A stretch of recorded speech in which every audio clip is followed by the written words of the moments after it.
everyone, and welcome to the Scratticus Academy. We are back with some, as I punch the mic, I'm sorry, I'm still getting used to this. We are back with some more werewolfy goodness today. Before we head round and say hello to all of these lovely faces around the table here, please check out all the links that are coming up in chat now. That includes the Discord. We have a channel just for this game where you can go and woo into the void, and we would love to hear what you would say about this game and what you think. Also YouTube, if you've missed out on anything, you can head over to YouTube. All of our games are in playlists over there for you to catch up, or even just binge watch. Why not? If you want to get into this game or one of our other viewer games, go and drop Scrat a DM on Twitter, and we will get you in a game.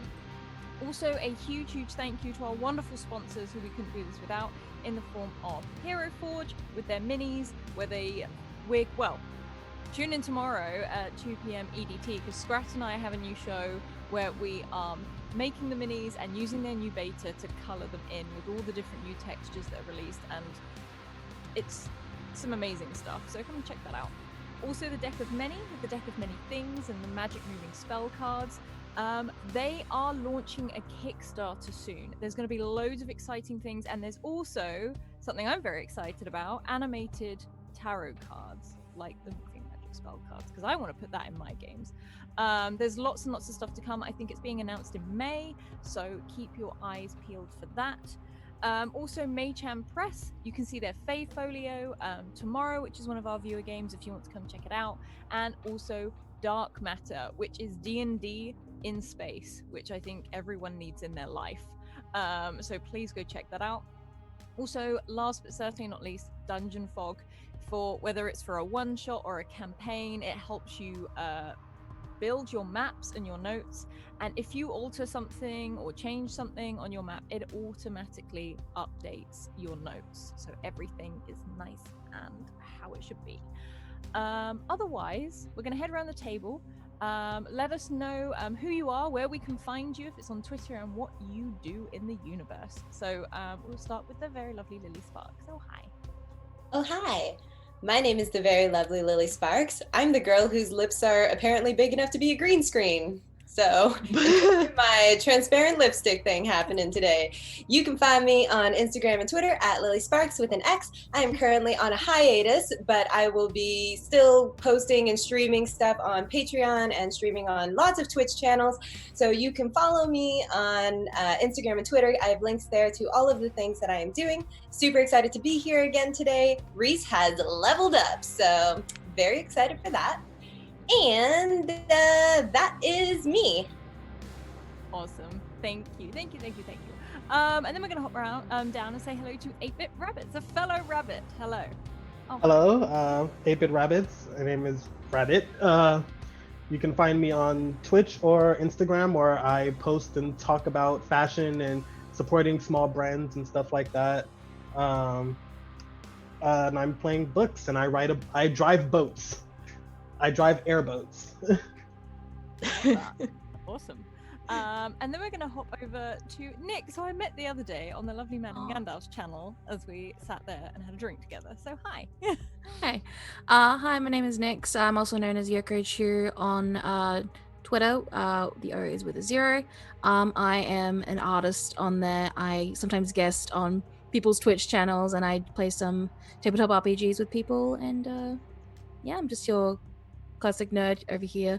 I'm going to be playing Renee Valentine, a psychic who has come to down where we're going to be starting the game as a possible ally. Awesome, thank you. Before I hand over to our alpha, I am White Rabbit Pick. That's where you can find me on Twitter. It's where you can find me on Instagram. It's where you can find me.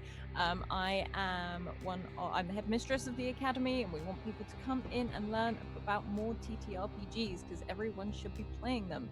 I am also a DM for the Gilding Light channel, the new Zyra campaign, and also I get to play with Lily every single week on Tales from the Grim with the new Athea's Walkway Cypher System game, which I am in love with. So otherwise, I'm going to hand over to our alpha. Oh, hi. Oh, well, welcome everybody.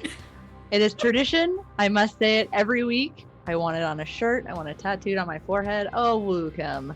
I am Kaiya Gaston. I will be your alpha for this evening on this Monster of the Week tweaked game, where our werewolves have been received a blessing that make them badass. Last week, our werewolves, accompanied by a divine, went in search of a possible ingredient to assist in the halting or eradication of a corruption that unfortunately has been unleashed into one of the powerful ley lines that lie within Silver Hollow, slowly spreading throughout the town. Their ally and previous alpha, Aminata, has been doing a lot of research alongside their other researching werewolf, Malkin, to try and find answers as much as possible. We left off with them being able to retrieve this. Malthius, I believe, was our divine, went in and retrieved it, saving it in a pocket dimension, while our Rhys and Pan fought off a band of whispers, these very dark entities with sharp claws, taking a good amount of damage, I believe, before heading back to town, where Malthius delivered the amethyst type stone with slivers of silver running through it to our previous alpha. We will go ahead and we'll pick up the following morning, unless there was something that Rhys and Pan wanted to discuss after the events of the cavern. Mostly just a lot of, well, we were sent here to defend this town, and it seems like it needs to be defended. So good thing we're here. I think it would be discussed over pancakes. Of course. Yeah, and I think Pan's looking a lot. In fact, Pan didn't get that much damage last week. She didn't. However, she did roll low on a lay on hands and absorbed 2 harm into herself that she healed on Malthius. I think she might ache. Like, she sat there in the booth. She's probably, every day she's come in so far, she looks awful. She's either bandaged, or at the moment I think she's just sort of slumped, like got a long fork and just slowly sort of like scraping at the pancakes and stuff like that. She's fine. She just keeps saying, I need more tea, I need more coffee, I just need breath. Like, it's the over and over again. But yeah. While Pan is slumped over her pancakes and pushing them around, Rhys will just like reach over the table and draw a little heart maple syrup heart on the plate for her and just say, listen, I know everything is a lot right now, but if anyone's going to figure it out, it's going to be us and our weird friends that show up every week. So I think we'll be okay. Weird friends that show up every week. I mean, like, she's like then stabbed through like 5 pancakes, and they're on the edge, and she's just slowly like chewing her way around them, like looking at the little heart, just like and just continues eating. I feel like when the fork came down, Rhys had to like withdraw her finger really quickly because it was just. I don't think she saw the heart until she removed all of the pancakes. So yeah, it was eating them, but at the same time appreciating them.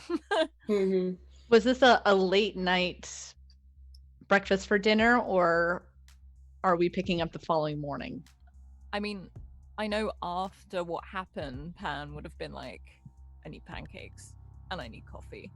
So whether she slept or whether she left the diner, I don't know. She might have literally just laid down in the booth to go to sleep.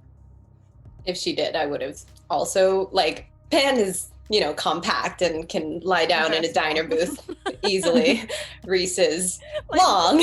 Legs, like, hanging off of the booth. Yeah. I'm definitely picturing, like, Pan, like, just slumping over and falling asleep, and then, like, Rhys, like, looking over and seeing that, and then, like, just spending, like, 10 minutes trying to, like, curl up in this booth in some comfortable way, but then just ending up, like, sitting against the wall and then, like, slumping over and just waiting till Pan wakes up. Okay. So you try to find a restful sleep in the booths of Jay's Diner. Jay might have seen this before. Who knows? She probably just locked up like she normally would at midnight. She'll come over to you both and kind of take a couple blankets that she probably has lying around, knowing her.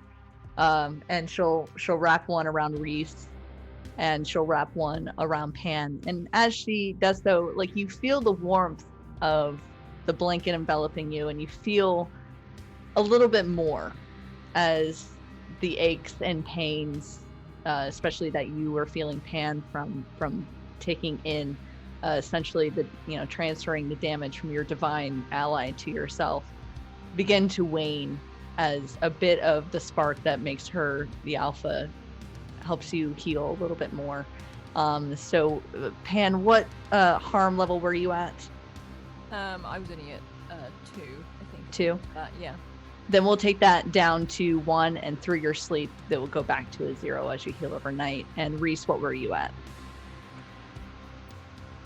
3.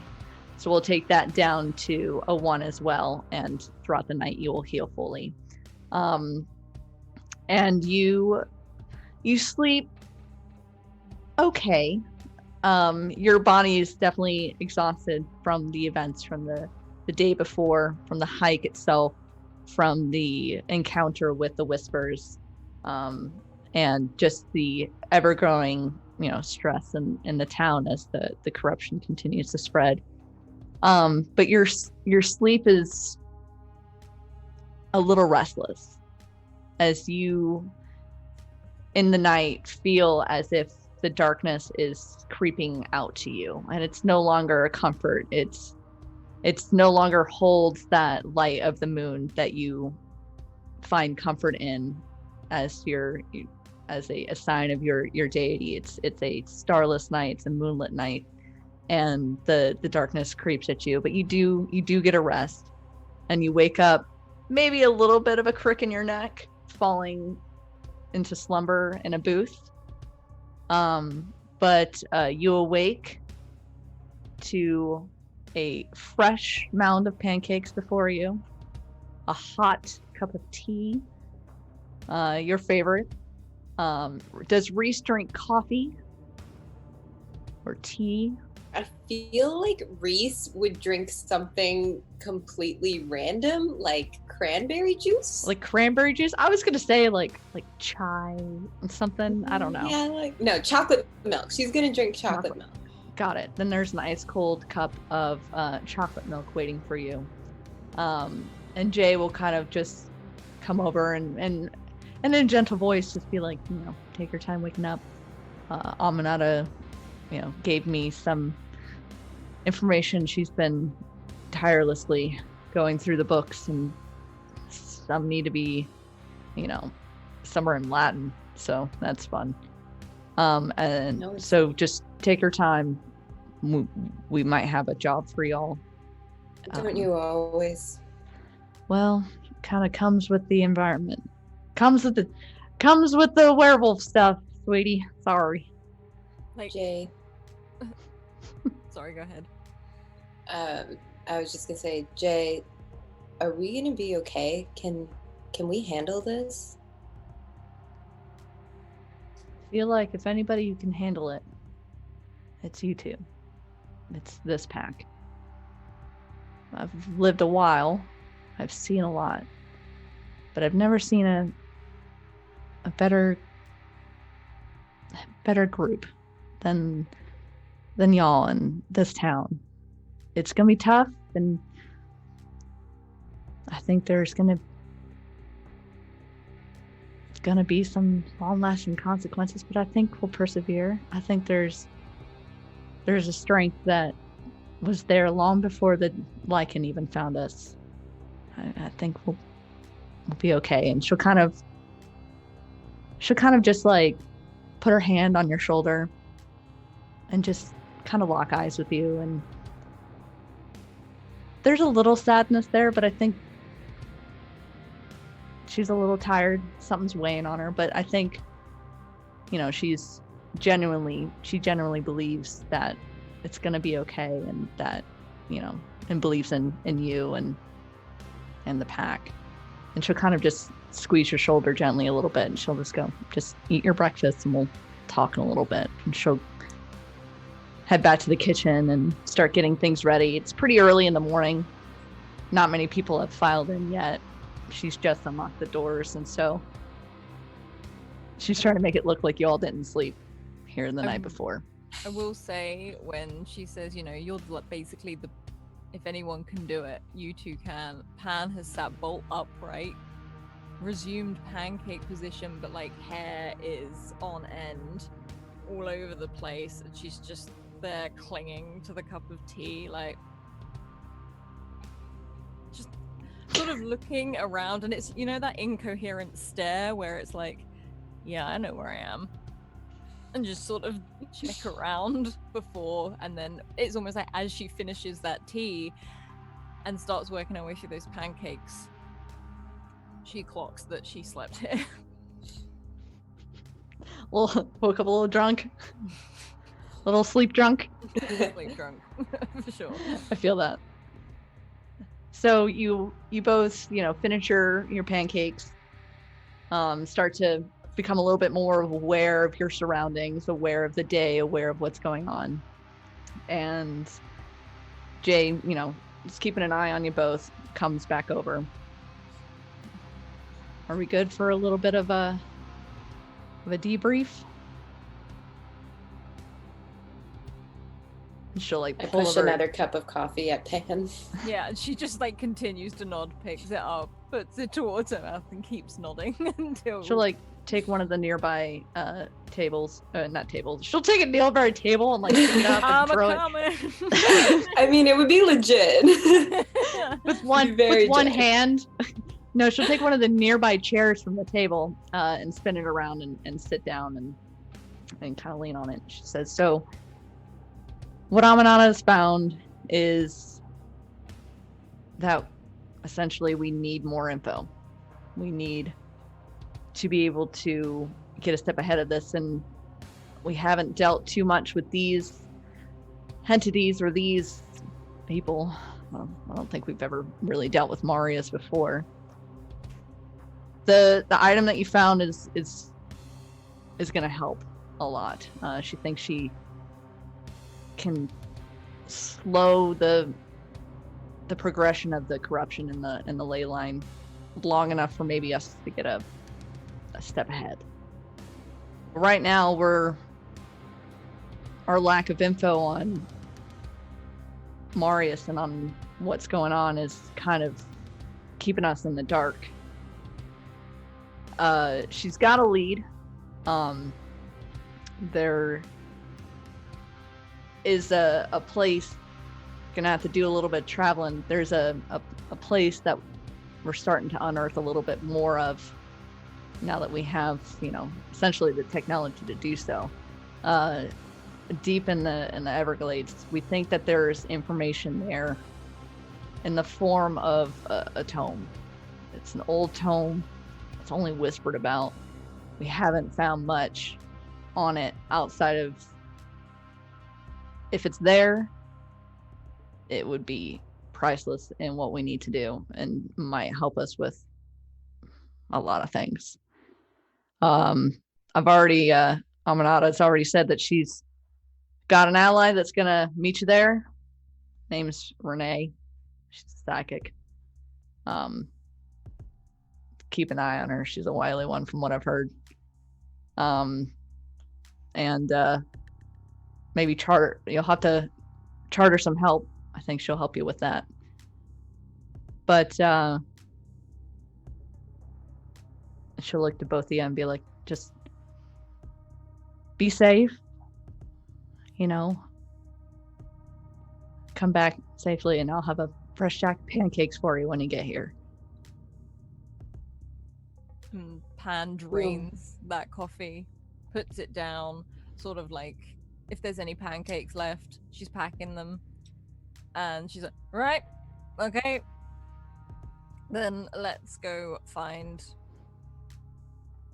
Renee. And she sort of like, as she remembers, and quickly opens up her little notepad and writes it down.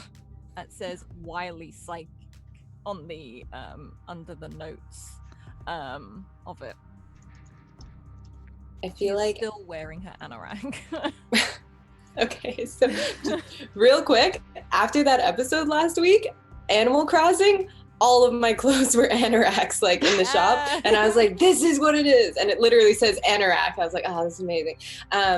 Yeah, I'm getting the image like as we're walking out of the diner, like Pan a little shorter and Rhys looming over her in the way that she does. As they're like walking out, just under her breath, Rhys will be like, you know, it's kind of weird that we save the world from paranormal activity and get paid in pancakes. I like it, but it's weird. Is it not?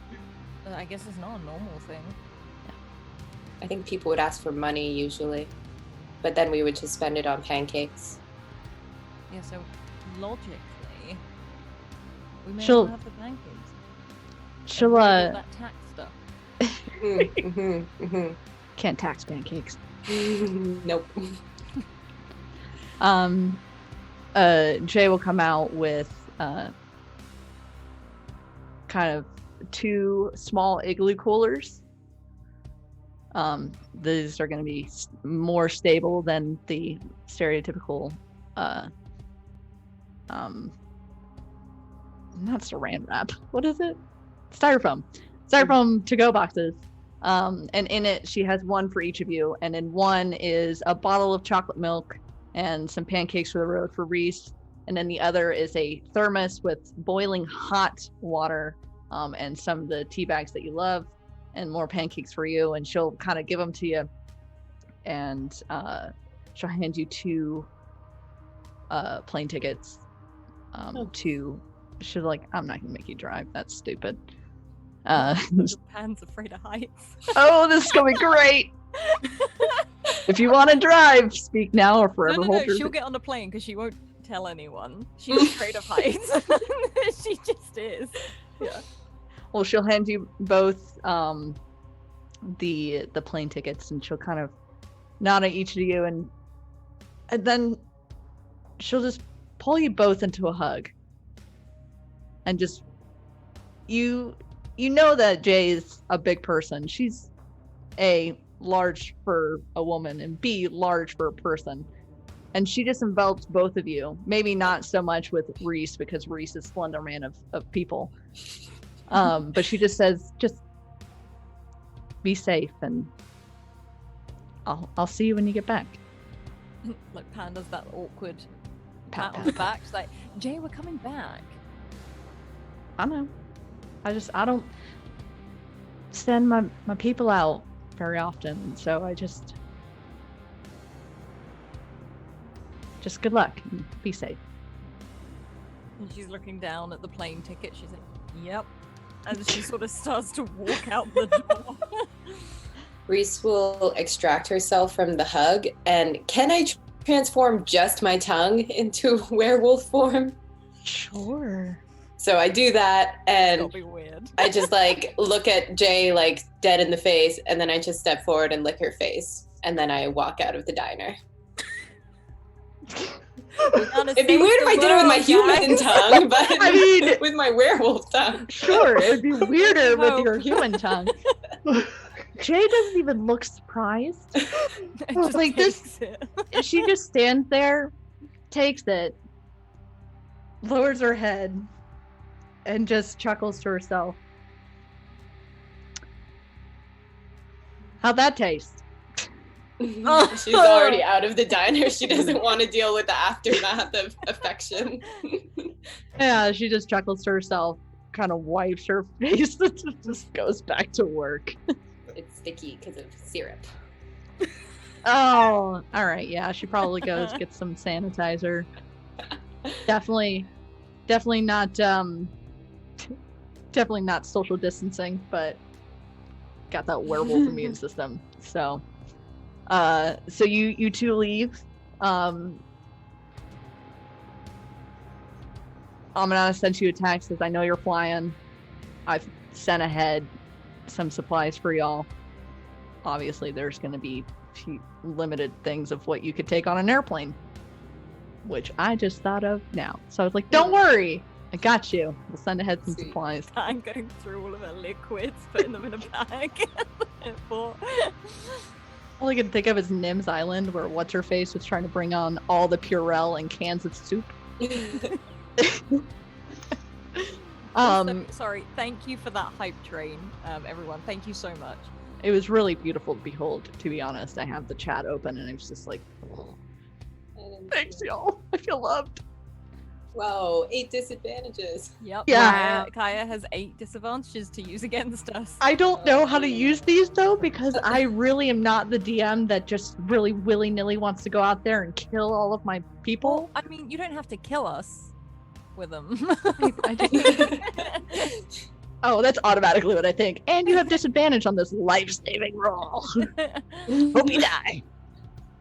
Is there anything outside of, in accordance with TSA regulations that you would like to pack for this trip? I don't think Pam would. I think Pam has all she needs in a bag, and when she goes to the airport, she arrives. They're all in little clear plastic bags labeled already. She'll probably get lost in duty free, trying to find, just to calm her nerves a little bit, because she really doesn't want to get on a plane, but she doesn't want anyone to know she doesn't want to get on a plane. So she's doing that thing where you go around duty free picking up Toblerones, and she'll probably go and buy a hat, like a hat that is like got the name of the airport. Oh, like buddy. a touristy hat. Yeah, really touristy. We'll say you're hat. flying out of Denver. You're Yeah, gonna... it's literally like I went. Did you bring your All I arachne? got was this hat. Yeah. Oh yeah. I'm wearing my little yellow anorak with my new Denver cap in my ugly jumpers. You look like the My boots. biggest tourist on the I know, planet. right? Are you wearing wellies or no? She won't wear wellies to travel because they're uncomfortable to travel in. Fair. And I refuse to call it an anorak. It's an arachne for the rest of the days. She's wearing a yellow arachne with a spider on it. Could I, do a sharp roll to see if you can sneak some weed on the airplane? Nervous? Oh, it's Colorado. They'll let me. Trust me. If I'm not flying international, I shouldn't say that, but it's true. Don't. No, I just wanted to see if Pan, if I could tell that Pan is nervous. Yeah, go for it. All right. I have a 0 sharp, so yeah. Give me a straight dice roll. Curious. Oh, okay. It is a 7. Let's see. On a 7, that's a mixed success. Pan, on a mixed success, how much information do you think you would allow Rhys to see? I think Rhys knows that Pan is awkward anyway. Like normally she likes knowing the people she knows. She doesn't normally mix in large groups. Can definitely notice since they got to the airport she's got nervous, and she's consumed about 3 large Toblerones out of panic. So she's sat there in one of the seats waiting, watching the board so she doesn't miss it. She's paranoid about that as well. Alice IRL, and is sat surrounded by this like tin foil that was on all of the Toblerones. Are you gonna give yourself a stomach ache? Like, do we have to get you some Pepto-Bismol as well? I have consumed a lot of Toblerones in my time, and I have never had a stomach ache. But Is Toblerone chocolate? Yeah. Yeah. I keep thinking it's cheese. What? No, it's good. No, I know it's chocolate, but every time I see it, it looks like a block of cheese. Oh, I see. And so I have conflict. I was like, oh, it's chocolate. No, it's cheese. Yeah. I didn't know Toblerones were even real. I thought they were all a Hollywood fiction. I've only seen them in Neo Yokio. Oh, We need some Toblerone. Yeah. Toblerone, sponsor in the light of the moon. So far, we've got Purell, Toblerone, Yeah. and pancakes. No, we have Yeah. pancakes. We have anoraks. Anoraks, yeah. Yeah, we have. I mean, I would definitely promote a damn nice anorak. In the light of the moon. It has our After logo. this. It's just Like- a yellow welly or a yellow raincoat that says "Oh woo" on the back of it. Mhm. But yeah, no, Pam would be sat around with all of these, like the foil that she's eaten loads of Toblerones. She's probably got like she's gone to one of the fast food places and got the things I discovered in America is that your giant sodas are actually giant. Yes. And I think she bought one expecting it to be giant, as in like small, medium, and she got it, and now she doesn't know what to do with it, and she's just sat there cradling it. Yeah. So you know she's very nervous. I'm just picturing like Rhys just like lurking, following Pan throughout the airport to all of these different stops until finally we settle down in the seats and she's like leg jittery, looking at the board, like surrounded by piles of stuff and drinks and food. And like Rhys is just sitting there. Rhys has packed like a backpack that has a t-shirt and a pair of jeans and a toothbrush, and that's it. And she'll just like look over at Pan and be like, "Did you mislabel one of your bags?" Maybe. Why? Have you seen it? Where? Which one? And she sort of like looks around. She's also gone and bought a jumper because she packed all of her like Purell and stuff and forgot clothes. Again, real life Alice moment. So you buddy. picked up like she's got a Denver jumper on as well. And she's just like, yeah. No, I think my bags are all labeled correctly. Why are they not? Can you tell that they're not? Which one? You just seem nervous, and weird. I'm not nervous. You weird, bought yes. a lot of stuff. And she'll start like pawing through all the stuff. Yeah, she's sort of, do you want a piece of Toblerone? And she hands you like the last two bits out of, it's nice. Just, yeah. Okay. Do you need Purell? Yeah, mine's labeled in a zipper bag, so yeah, thank you. If anyone can draw out there, I need fan art of these disaster wolves These so two much. like I need it. They pretty much look like they look now. It's so true. Oh, I love you. I'm just a little bit, nervous. Who doesn't get nervous traveling? Like traveling is you don't know where you're gonna go. It's a new place, new people, and it's Florida. And it's Florida. It's Florida.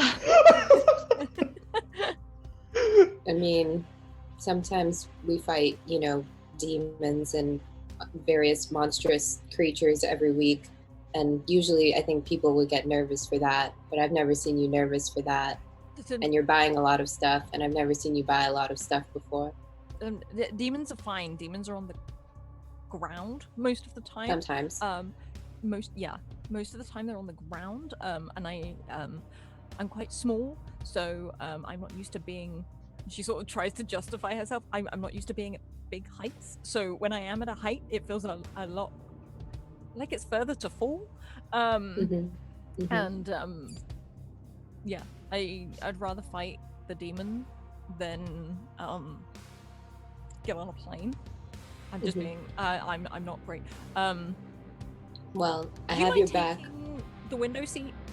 Yeah, I'll take the window seat, and if the plane crashes, just grab onto me and I'll shift into my werewolf form, and it'll be much bigger, and then you can, use me as a boat in the ocean, and I can doggy paddle. I don't know why there would be an ocean. We're not flying over the ocean. We're going over an ocean?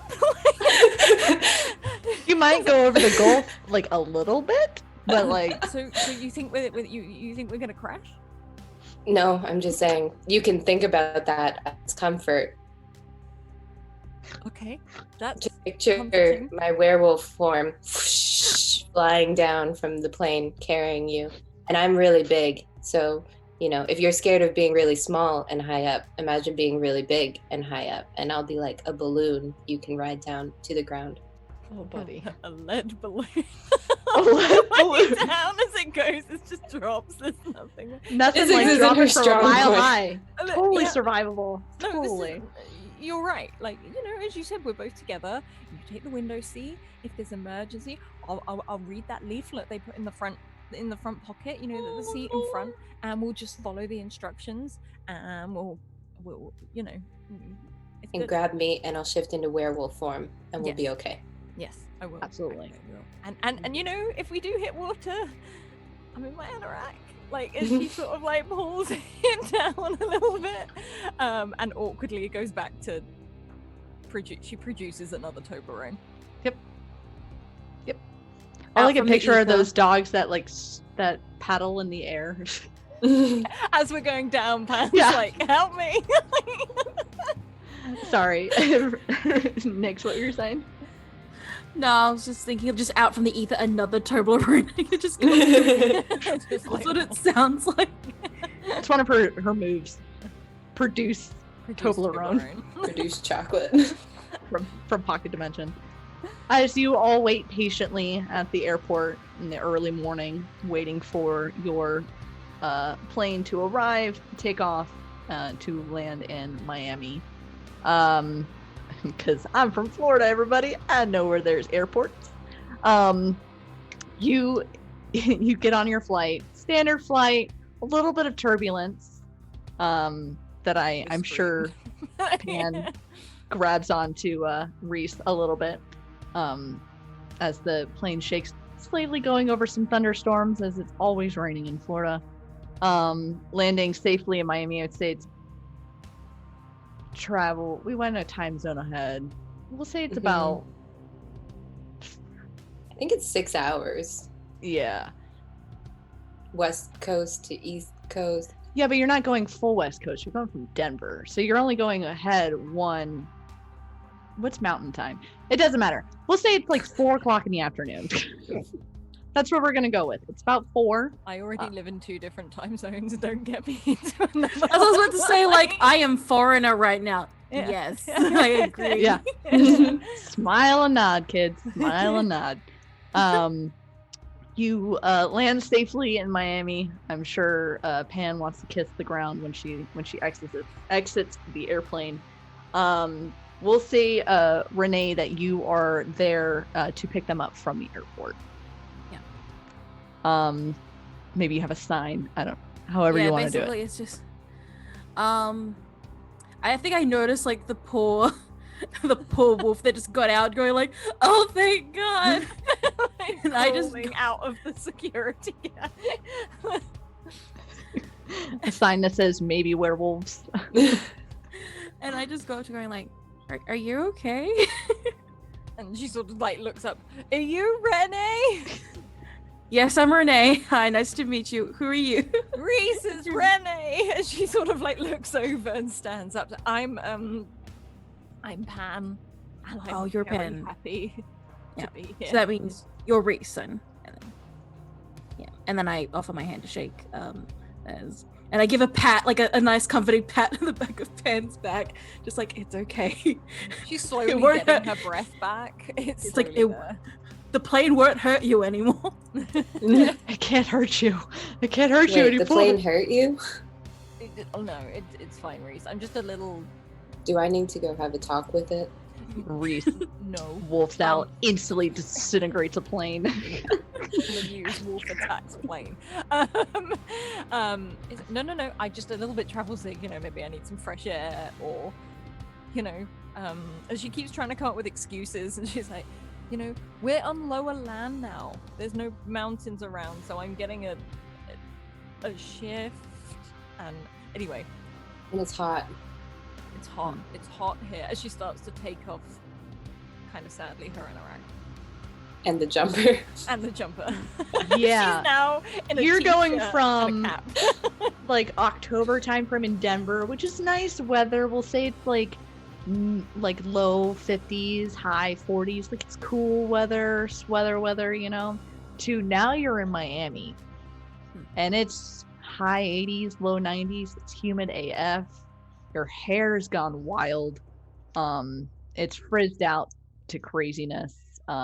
And as is every time you exit any Florida airport, as soon as the sliding glass doors open, you get wafted with the hot air. As Renee, I believe, leads you out to a vehicle of some sort. We'll say you have a car. Very cool. Yeah. What kind of car you got? I would say because of the job that we have to do, I'd say that Renee's car's not the fanciest. It's just a nice ute that's covered over with a tarp for things that they need to do while they're down there. She's pack supplies. She's definitely the type of person, because of her nature, that she's prepared, heavily prepared. But I think you should be able to fit like at least 3 people in the car. Perfect. What do you look like, Renee? Renee, she is very like slim build.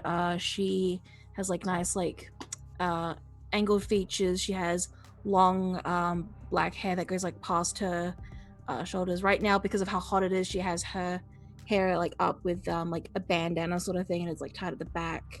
She's wearing loose clothing, and she is definitely wearing like some hard boots, knowing that they're gonna go through like harsh weather. So she has like kind of like cargo pants on and stuff like that to like get through and trek through like a kind of harsh weather sort of thing, like harsh terrain, and she's very prepared. I will say that Aminata also sent along a small list of supplies that she thinks that everybody might need. So you've stocked up on a couple of silvered weapons. We'll say there's 2 more silvered machetes for Rhys and for Pan, should they want them. Some salt,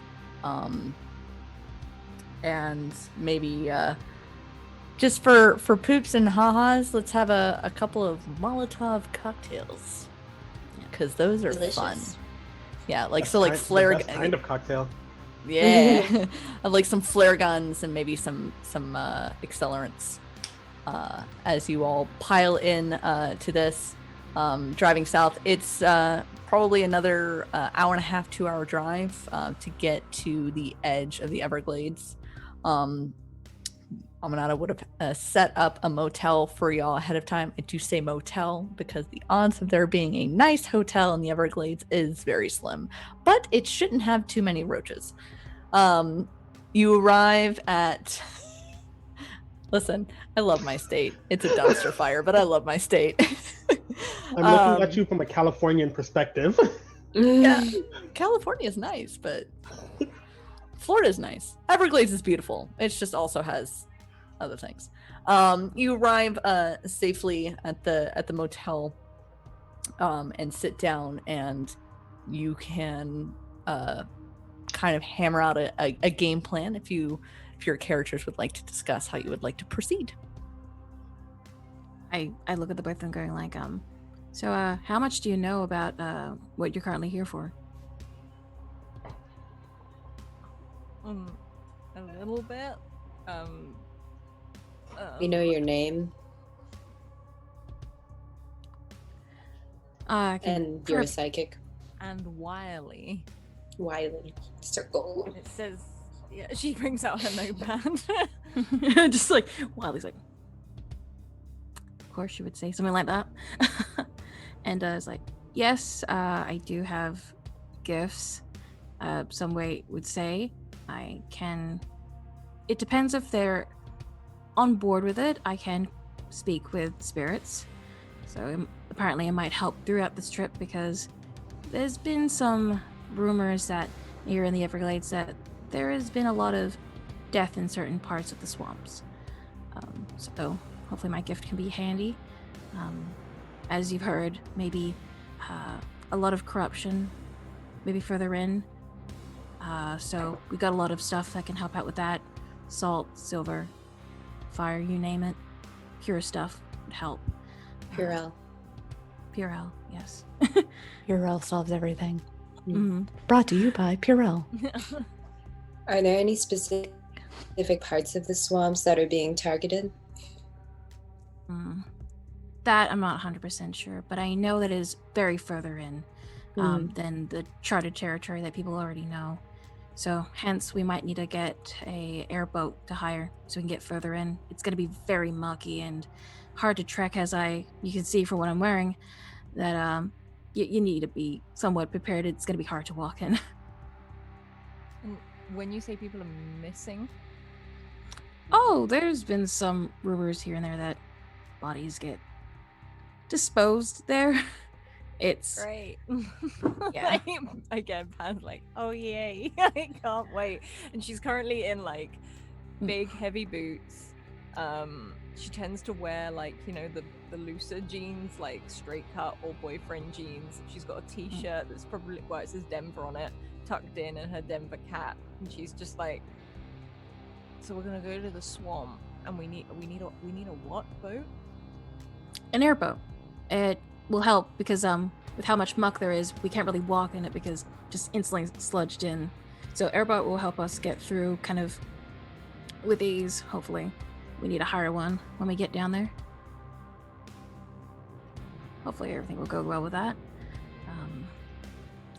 Bit nervous myself. I'm not really a big fan of the dead as much as my gifts go. So that's we're on the same boat there, kid. Airboat. Airboat. Alice, do you know what an airboat is? Yeah, no, I know what an airboat is. Okay, I just it wouldn't be the first time that somebody didn't, and I was like, I don't know. Do the Brits know what an airboat is? I had to look it up when I found out about this. Just what's an airboat? Oh, that's what an airboat is. I also had to Google it. I've never seen one in my life. I've been on one. They're fun. It's like your version of not quite a hovercraft, but Mhm. something Yeah. like that. Yeah. I was about to say it's kind of like a hovercraft in a Yeah. sense. Mhm. I like to call it the redneck hovercraft. Yes. It's fine. Okay. Is there anything else you lot would like to discuss, or would you like to kind of take in the evening's rest? When did you learn that you were psychic? Did it just like heard a voice? It's kind of felt like it was always been lingering in me growing up. You hear things, you see things, and then kind of hit me a bit more when I got into middle school, high school. It's very distracting when it comes to when people know, especially the spirits, know that you can basically talk to the people that are living. They won't shut up. But yeah, I've been using my gifts sparingly. I don't like to be showy with using it all the time. You see a lot of crazy things when that sort of stuff happens. So I can understand why that Army would ask me to help out with this sort of stuff, even if it's a place of death. I usually don't go to places that are very focused on that. Get Makes very sense. overwhelmed. Yeah. That's why I don't go to places with living people. That's a move. Awkwardly smiling across the other side of the room as Valid. Valid. How tall is Renee? Renee would be around like maybe 5'7". Okay. Reese is like 6'2". So just quick description of Reese is she is Slender Man as an Asian girl, basically, and Yeah. very like hunched over and lurky. So yeah, she's just like basically saying all this creepy stuff, like looming over you and be like, yeah, I feel you. Does her hair like hang in front of her face like the Ring Girl? Oh yeah, totally. I was like, about to say. like all this. I don't know why I grudge. didn't ask this before. It's super fucking creepy. I mean, I kind of pictured it. Like I did too. I think my mind took care of it for me. I always try to do it like physically here on the camera, and then when I sit up, I'm like, when you say that the hair goes across and you become the werewolf, that's why I sort of see it Mhm. like that. I mean, Pan's currently sat cross-legged in the chair opposite you, and Pan is like 5'3", 4. So and Pan's very also- bubbly looking. Denver tea and cap. Denver tea. Bless you. But yeah. Are we good? Oh, I was about to say, like, my skills, like, yes, I can talk to the dead. Also, I do have some things up my sleeve to help us out in a pinch. Hopefully that can help us find clues and anything like that. So, yeah, I'm happy to help. It's good to have you, new friend of the week. We're renaming the game. It's no longer Monster of the Week. It's New Friend of the New Week. friend. I picture it like it's in canon, just like, hello, new friend of the week. It's just like, okay. It's almost like it's written in that we get 2 new people every week. You too could be one of these people. Just message Scrat directly on Twitter. So you all get to know each other a little bit more. Probably grab a bite to eat at a nearby diner before finding as much of a restful sleep as you can. Even this far away, you still feel that pull, that darkness that is spreading back at your home, or at least the home at least what you call home now and have called home for either, many a decade or many a year. You wake up bright and early, off to find an airboat captain. We'll say for expediency's sake. You go around starting to kind of ask for specific things that you might need. Somebody who is, well educated with the area, somebody who could go a little bit deeper into the swamp than others have, someone who you could charter for the day as opposed to the hour, and slowly but surely, as the morning begins to wane a little bit more, you are directed to Books. Why don't you describe your character to us? Books is a short guy, about 5'5" or 5'6". He has one of those like really big brim hats with the neck thing on it. Yeah. And he wears that around his neck on his head. He wears long pants rolled up to the knees. I'm moving my knee as though you can see it. Rolled up to the knees in case he has to step out into the swamp. And for the most part, he looks like a normal guy. He has glasses that are like so smudgy you like question like how he even sees through them. And yeah, he's just like, he's there. He's kind of muddy, but he'll get the job done. I love it. It's the most Florida airboat tour guide thing. Did you Google airboat tour guides to get that description? I did Google airboat captain to figure out what one looks like, and I saw the hat, and I was like, yes. Yeah, because you're like, oh, smudgy glasses. I'm like, it's like sunglasses, but not. Sure. I assume with the water splashing, like I've been to the beach and I have glasses. Mm-hmm. Yep. Muck. Yeah, absolutely. No, I'm totally into it. Does your airboat look a certain way, or is it just a standard airboat? Did you name it? The name of my airboat is the Diary, and the reason they call me Books is because whenever I take an author across the lake, the bayou or whatever, I have them sign the side, and so it's signed with like a bunch of different authors. There's Kristen Cast, and like all kinds of people who've written things. Yeah, people who are hiring airboats to get like inspiration on the swamplands. Yeah, absolutely. I love it. So yeah, you have all their signatures down there, which eventually named like that's the guy who takes a lot of book people and books. Books. Perfect. All right. Well, y'all gather your items and hop aboard Books' airboat. We'll say that you at least have some semblance on the direction.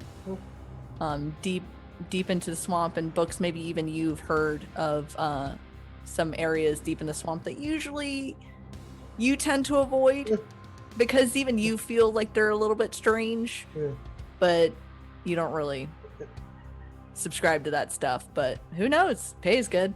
Yeah. Like I'm gonna keep my nose clean, but if y'all ladies want to go in there, let's go. Yep.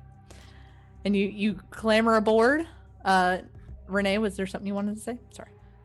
Yeah, I was wondering with the area so far, I want to use my sight to see if there's anyone around to maybe give us some directions on if maybe people who have tried to find this thing and they might have perished while on the journey. Okay. Hopefully get some insight on our trip in. Okay. So before you hop onto the airboat, you want to take a moment to kind of go into a trance and see if there's any spirit in the area that could feed you some information in better direction? Mm-hmm. Perfect. Yeah, go for it. If I remember, it's sharp. So let's... Is it sharp? Investigate a mystery. Correct. He may communicate with... Just... Correct. Yep. Oh, that's a 6. A 6. Plus a 1. So that's 7. Well, that's a mixed success. So you are successful. So we will. You get one question from me, or we'll say. No, go ahead. I was gonna think. I don't have the sheet here currently for the questions that I asked for Investigating Mystery. Yep. So I was gonna ask. Do you know them? I sure do. I got the book. Don't you worry, because I found out that was like a thing. I was like, oh right, I'm not doing something correct. I'm dumb. I have my own book. I should be using. You're not dumb. You're good. This is my job. This is what I'm here for. This is my purpose. Don't take away my purpose. Very. So we have. You can ask me one of the following questions. What happened here? What sort of creature is it? What can it do? What can hurt it? Where did it go? What was it going to do? Or what is being concealed here? I will add one to this just because maybe these don't specifically go to what you're probably wanting. I will ask, what is the path? I'll go with what is the path currently right now. Okay. So you sit there for a moment, and what does this look like when you are casting the sight? I feel like with the sight, it's more within her. Then she has to like cast it like an incantation with this part.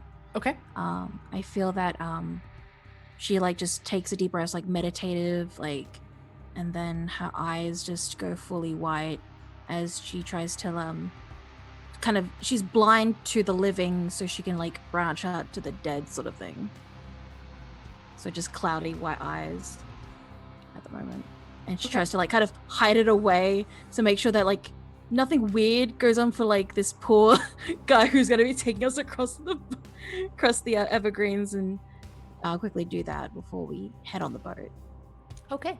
So as you complete bringing forth this part of you that you usually try to keep within yourself, because it could be a Russian roulette of what you see, your eyes open pupilless and white as what flashes before you are a few images of people before, and for a moment you start to panic, wonder what is going to happen, and then as you blink it clears again, and an entity that you have not met yet comes forward, and with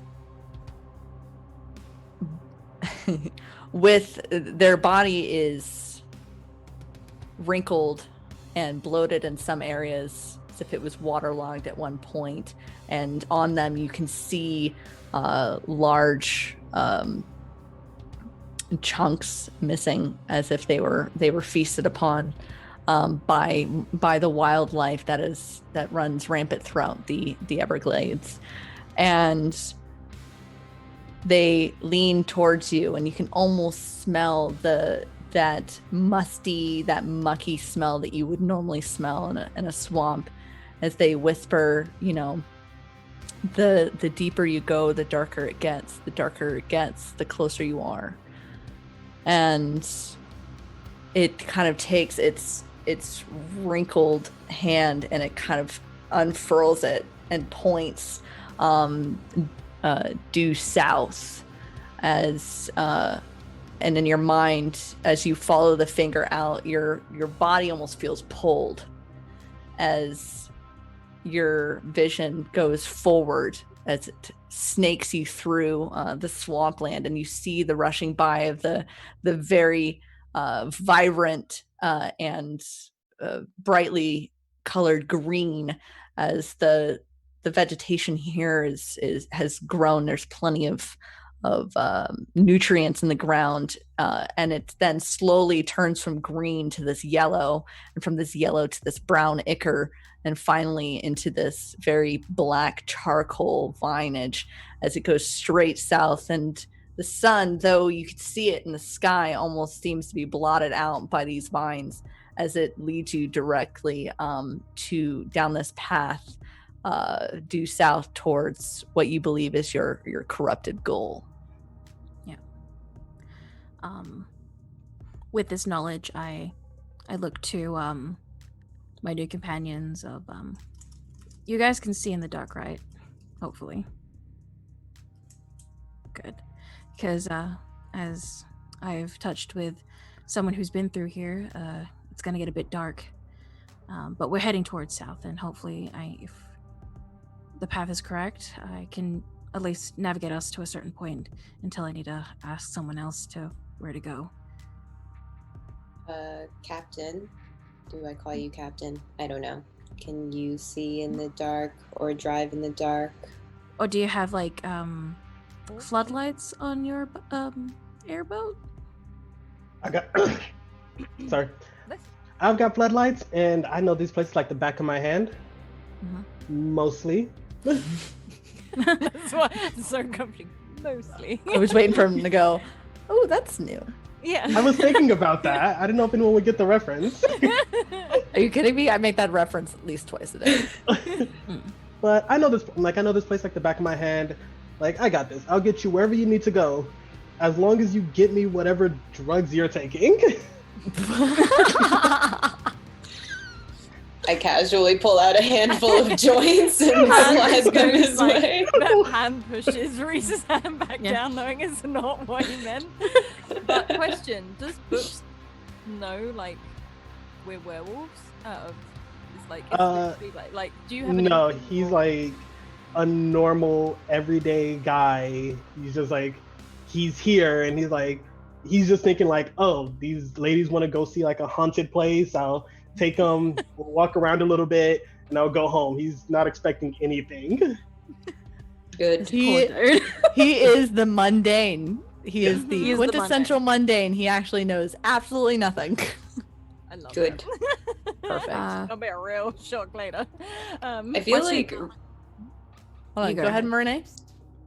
Oh, I was gonna say, how much do you know about the south of here? South of here? I mean, I know of it. I mean, we've heard there's some weird things that happen around there. There's like, you know, they have stories of monsters and creepy crawlies and ooh, but I don't really go there myself. I like to keep my nose clean. My grandma used to do voodoo, and she told me not to bother with that stuff. Valid. As the person who's the spooky, just... Okay. Oh, my sweet, sweet boy. Rhys, were you saying something? I feel like Rhys, I don't know about Pan, but I feel like Rhys is now pretty used to everyone being used to supernatural stuff. So Rhys just doesn't even think that there are mundanes in the world anymore. And yeah. It's gonna be great. I think okay. Pan knows they're there, but it's been so long since she met someone who doesn't know about it. So I think there's a long moment where, as Books is getting, you know, like, yeah, I'll show you the places, this, that, and the other. She's just staring at him awkwardly, like she's trying to figure him out. And you see her after all, like, doesn't know. Like, he'll never be the same after this. I could do something to figure out if he knows or not. I do have an ability that does that. I have telepathy. They're like, no, I don't. I don't know anything. You could. I do have telepathy, but figure out. You can spot a mundane from a mile away. You've been knee deep in the spooky enough that you look at him and you go, "Oh, this poor lad. This person's never gonna be the same after this." Rhys like leans over to Pan like, why aren't these the drugs that he's looking for? These are the best drugs. They are the best drugs. Colorado shit, Pan. Yeah, it's good shit. I know. It's the good At the kush. same time, you know, like, just keep it to yourself. You don't want to.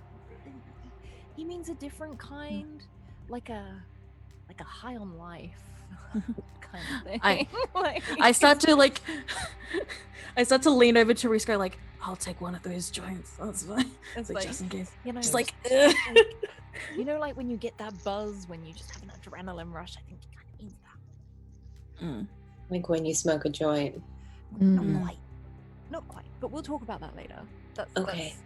I'll explain that a bit more in depth later. She suddenly realizes she's gonna have to have that conversation as a doctor. With joints being passed out and lit, you all pile onto Books's airboat. Party boat. And start along the path that Renee has pointed out. And we're gonna go ahead and go to a break.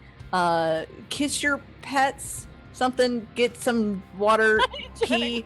I don't know. I never remember what Alice says. Everyone, so I, gonna get up, have a stretch, get a new beverage, get a drink, and tell your pets you love them. That We'll be too. right back.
Oh, welcome back, everybody. I hope you had a lovely break. We did too. We were talking about delicious, delicious food, and now I just want to eat food. We last left off with me being able to speak, and our party of adventurers on an airboat heading south into the Everglades, the swampy Everglades in the south of Florida. In search of a corrupted portion that hopefully holds the answers that they seek. So for those of you who may not know what an airboat is, it is a flat tin boat with no propeller underneath it. Instead, there is a big ass fan on the back of it that pushes you across pretty much anything. It's Oh, right, it's like those bayou boats. I thought it was more like a hovercraft. My brain's like going. A bayou boat, yes, but like instead of it being hovered, it's being propelled. So And they're loud, right? Like super they're loud? very loud. You all probably have protective ear goggles on, especially wolves with the semi-sensitive hearing. Aesthetic here, giving her like. She brought her own. Yeah, just. I'm curious though, does Books put his over his hat or under his hat, or how does it work with the hat? So this is the best comparison I have. If you've seen One Piece, he wears like his hat on a string so he can be like, it doesn't fall off. So you can just like hang it on his neck and put the thing on. Mm-hmm. Sweet. Love it. Good image. Oh yeah. I found swamp music, so put Ooh. swamp yeah. over the other music. Oh, I can Good. Now, do spooky and ambiance. I'm learning, everybody. If I can I'm do very it, proud of you. you can do it too. So, guided by Renee's commune with the spirits around in the Everglades, and there are plenty. You continue your journey south. The scenery is actually quite beautiful. It smells a little mucky, but it's fresh air. Green grass grows through the water and the muck, unimpeded. You see the occasional gator lapping over a log. You see fish jumping. You're going through deep sections and also through very shallow sections where you feel like you could just step out and walk. And as you continue deeper into the southern parts of the Everglades, we start reaching territory that even Books doesn't really frequent that often. Most of the time, he's traveling with some tourists. He's taking them to like the heavily gated places for the night rides, or he's taking them to the very beautiful like oases, I don't know, that are surrounded by weeping willows and beautiful vines and the Spanish moss. So Books, it's starting to get to a point where it's uncharted territory and you get a little excited. You're like, oh, well, this could be fun. But then it almost feels like the further south you go, you start to have to slow down a little bit because the vegetation's getting thicker here. You don't want to be going full throttle into, one of the cypress trees. The water is not translucent. It's a brown, kind of mucky. It's being fed by the cypress trees and the vegetation around it, and so it's very tonic acidy. The smell of muck begins to hit your nose, and just like in your vision, Renee, the vegetation is beautiful up until this point, and it starts to go from that green, and the colors start to shift. And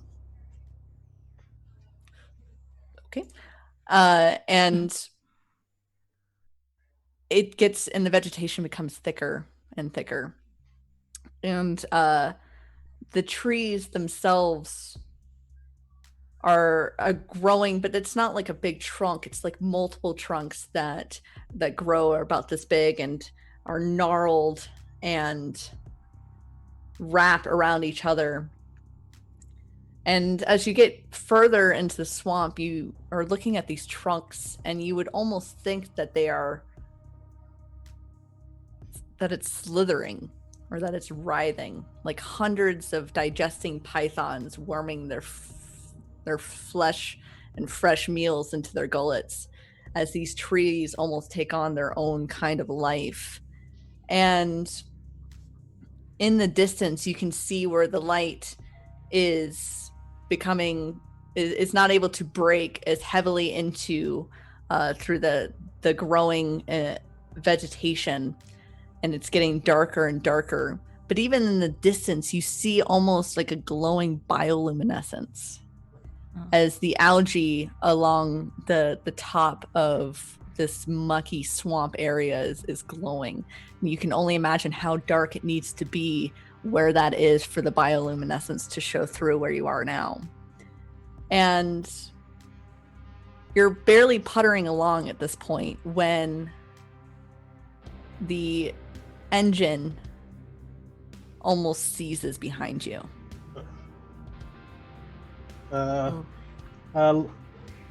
Young ladies, I think this might be the part where we have to get off and start walking the rest of the way.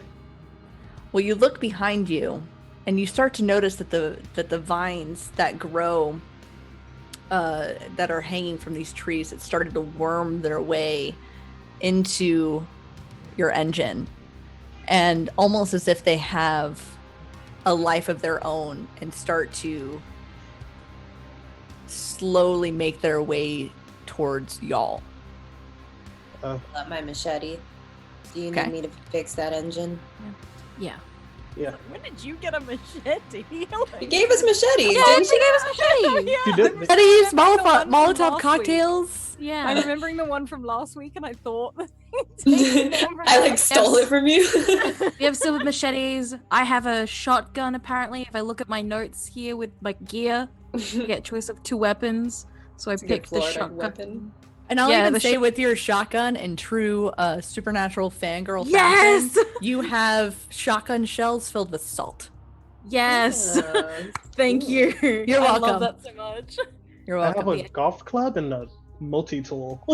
Perfect. I love that Books just carries around a golf club while you're taking Of young course. ladies on haunted tour. I mean, I guess it makes sense now that I I mean, say it like, out in loud. case of a gator, also, when I get bored and I'm waiting Yeah, for just- I I can, was like, going to say, when you're shoot some- waiting, are you hitting the balls off the boat? Like, I love that. He gets the special floating ones. He just goes He around hits with a the net ball and off picks the them up. gator's snout or something like weird like that.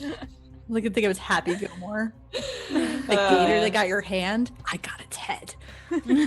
So the vines and my machete. Okay. I don't think it's dark, right? So like I don't know if Books like saw them move. Yeah. Or So not. we'll say that the darkness level right now would be about. I believe in a thing called love. I don't get that Darkness reference. level. That's the most. Oh my Right, god! I gotta right. send you that song. You'll have to afterwards. send You it to are me later. Missing out. Oh Wait, my god. Okay. wait. We'll, You don't we'll know say that that it's song? like dusk level dark where there's just barely enough light creeping through the trees. You haven't reached that part that's super dark yet. So it's very dim. So you're going to try and hack up the vines, the encroaching vines. Mm-hmm. Okay. Like butter, your silvered machete goes through them. They are, of course, trying to reach out to you and to cut your skin, but your woven kind of blessing gives you a little bit of armor, if I recall correctly, and so they're not really able to pierce you too much. But it itches. It feels nasty. You don't like it. You're able to cut the vines away easy enough to get the boat moving again, probably pulling some of the vines out of the engine itself to unclog it. And you do notice that these vines lie ahead of you as well. So it's going to be a constant barrage. Do you turn your lights on? I'm gonna turn my lights on. Mhm. I'm gonna try to like adjust our speed to sort of go over rough patches. Okay. So ideally we're just like skipping over it, struggling through, but like I want to try to help Books out here, and I might Okay. do a jinx Okay. on the vines. Jinx on the vines. You got it. Ooh.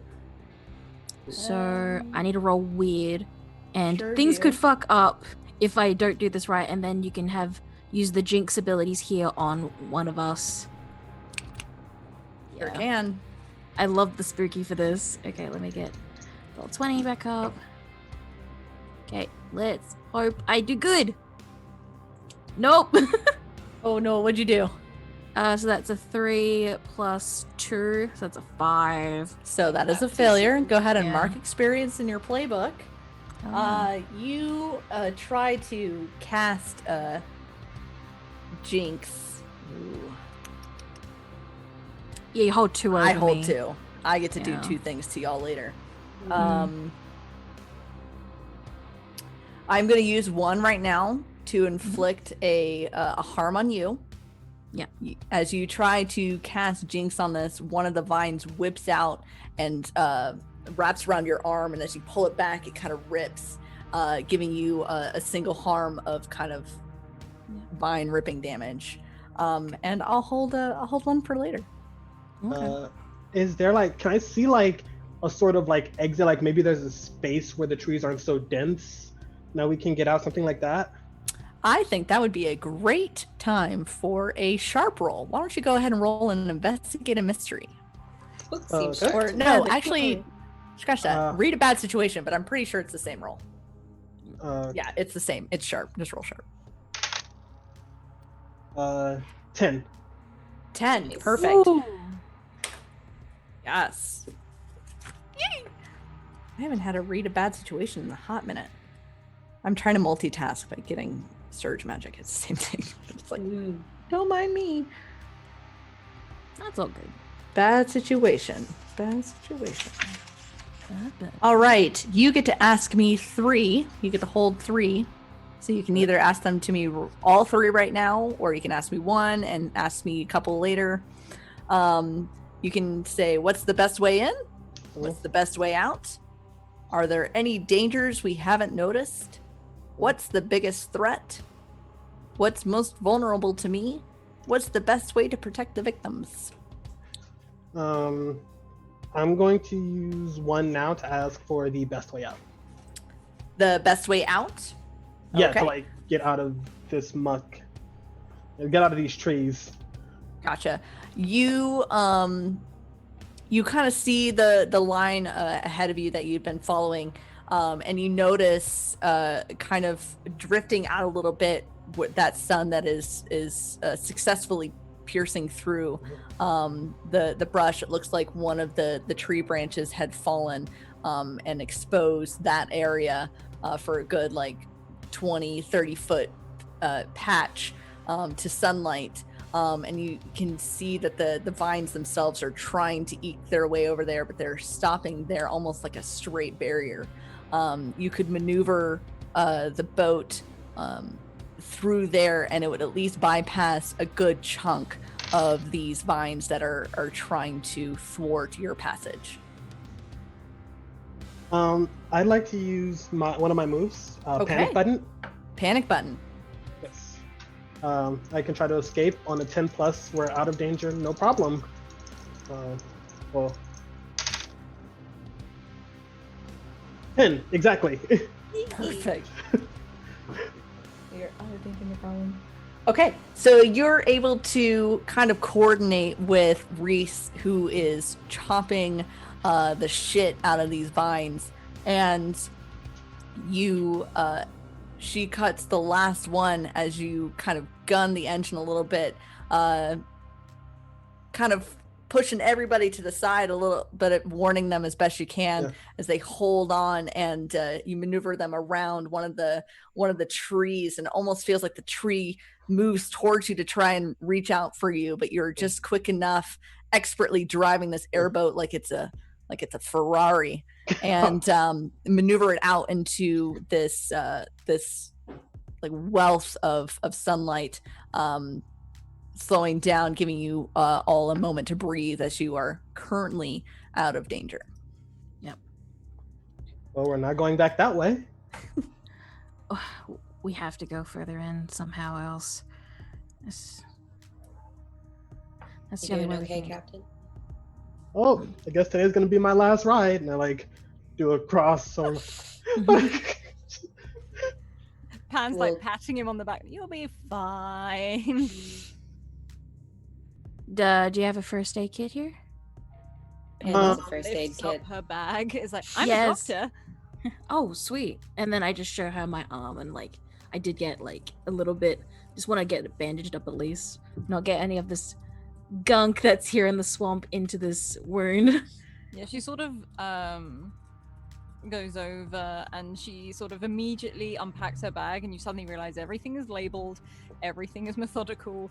As you see a mode switch, almost like she doesn't look as nervous anymore. She's like, right, hold up your arm. Yeah, and she Clearly just away was. from, yes, right, now this is gonna hurt. And she says it as she puts the alcohol like cleaning on your arm without any warning. And then if I could use lay on hands effectively, like whether it's descriptive or not, she's literally just running the, like, not the bandage, like cleaning the wound as it goes down, and as she does, she's doing lay on hands as it goes down the arm. Okay, so go ahead and roll for your lay on hands. Motherfucker, just like, She does that. 9. 9. Ooh, 9. Thank 9. God, after last time. Let's see.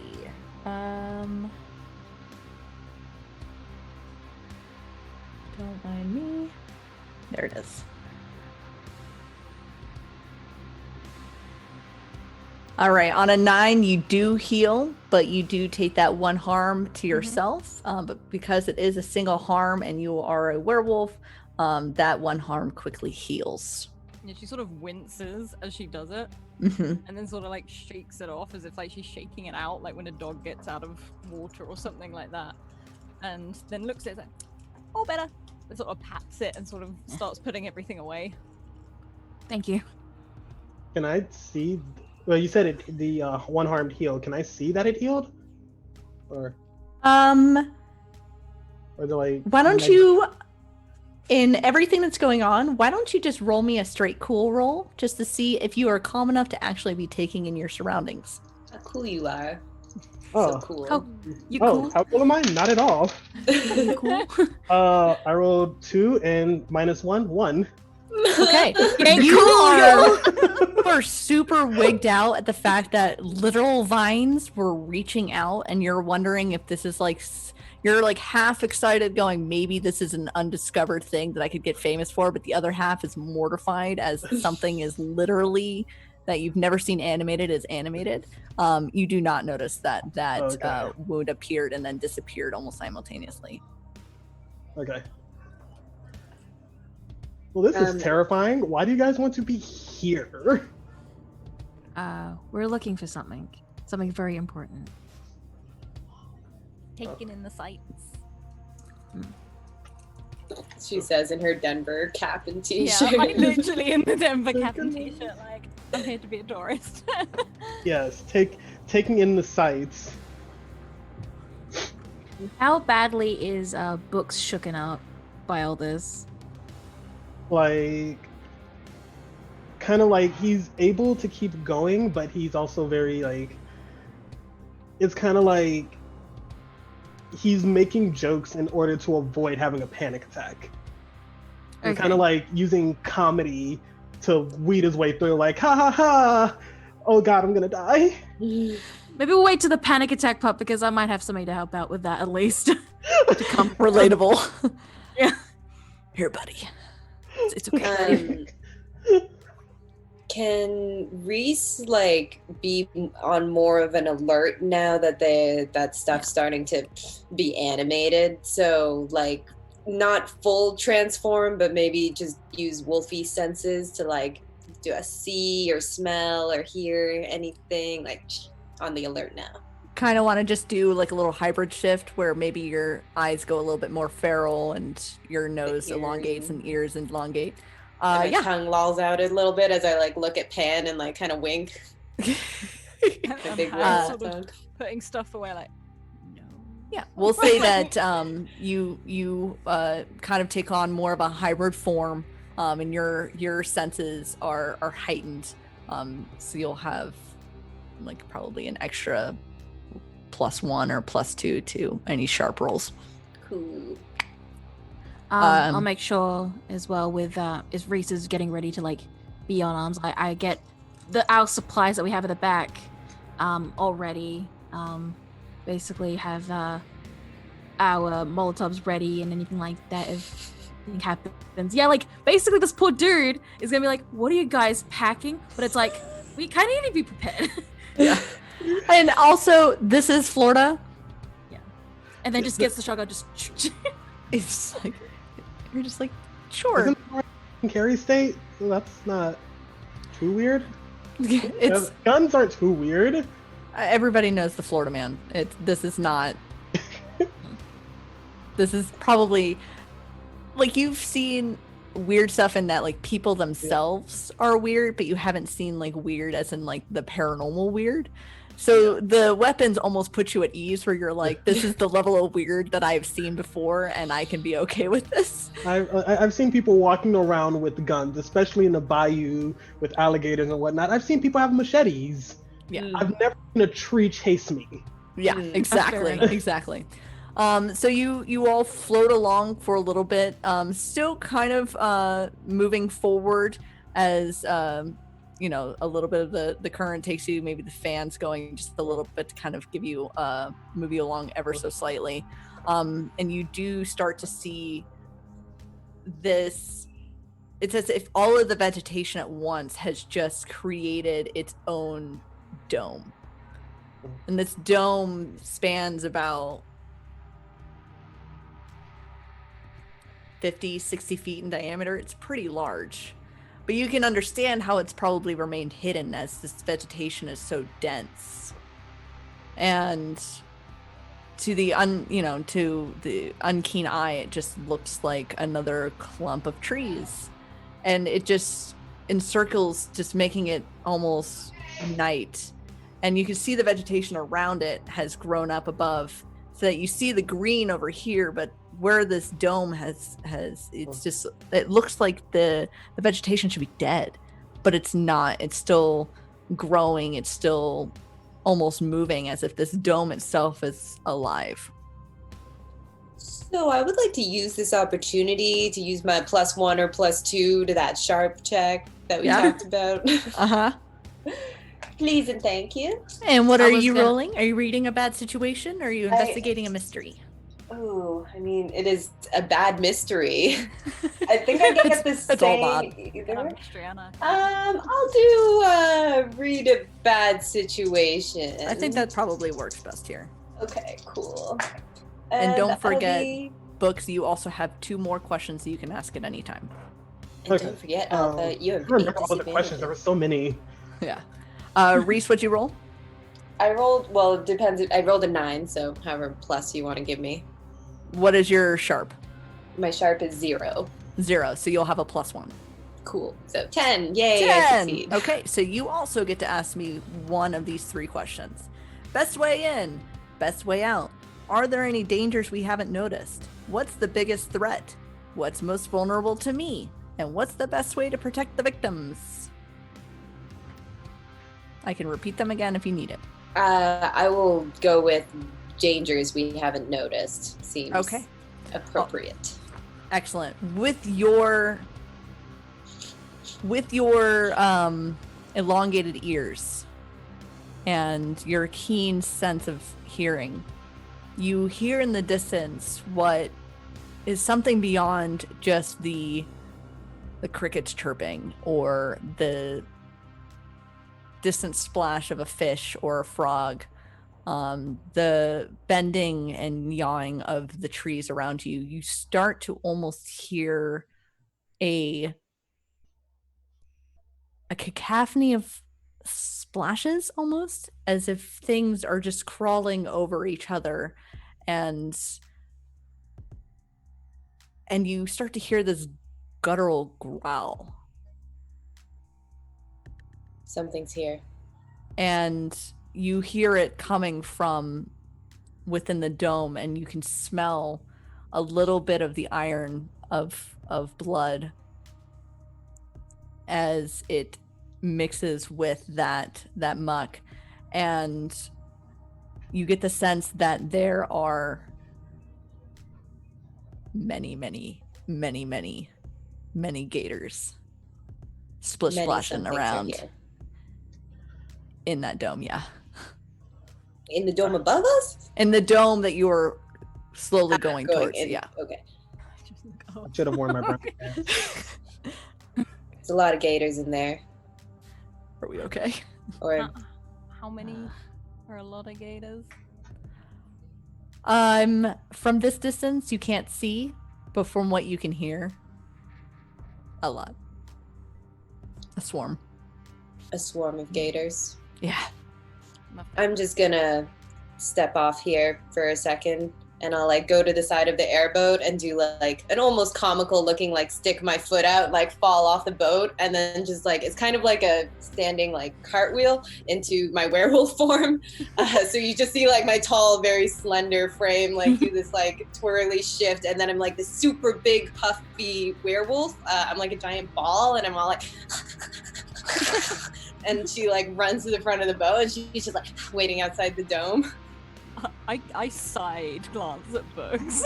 Yeah, But this is my I look at first books as well. Oh, I should have definitely worn my brown pants. Like, I make sure he sits down. I'm like, head between the legs. Like, deal with it. You're gonna be okay, books? Maybe? That's a good question. I don't know. Books, as you start to trying to process everything that is happening, you hear a splash to your right as a gator pops up and takes a good nip at your arm, dealing you a single harm. We had many retweets. That was our wild surge. You get bit by a gator, bud. I think like I was saying in chat, I was like, I think you should become a superhero after that. But I think Pan runs over to him and is like, don't touch it. Like she takes it off him to immediately, like she takes her boot and just kicks this like gator in the nose to like shove it off the side of the boat. And just the stomping scares the shit out of it, and it's already back in the water. It may have been a radioactive gator. We'll find out in 6 to 10 business days. Good. Go ahead. Oh, sorry. I was reading the chat. Almost read it out loud. So you mark down on your sheet that you have a single harm. Yes. And Rhys, you have taken this moment to transform into your werewolf form and splash into the water.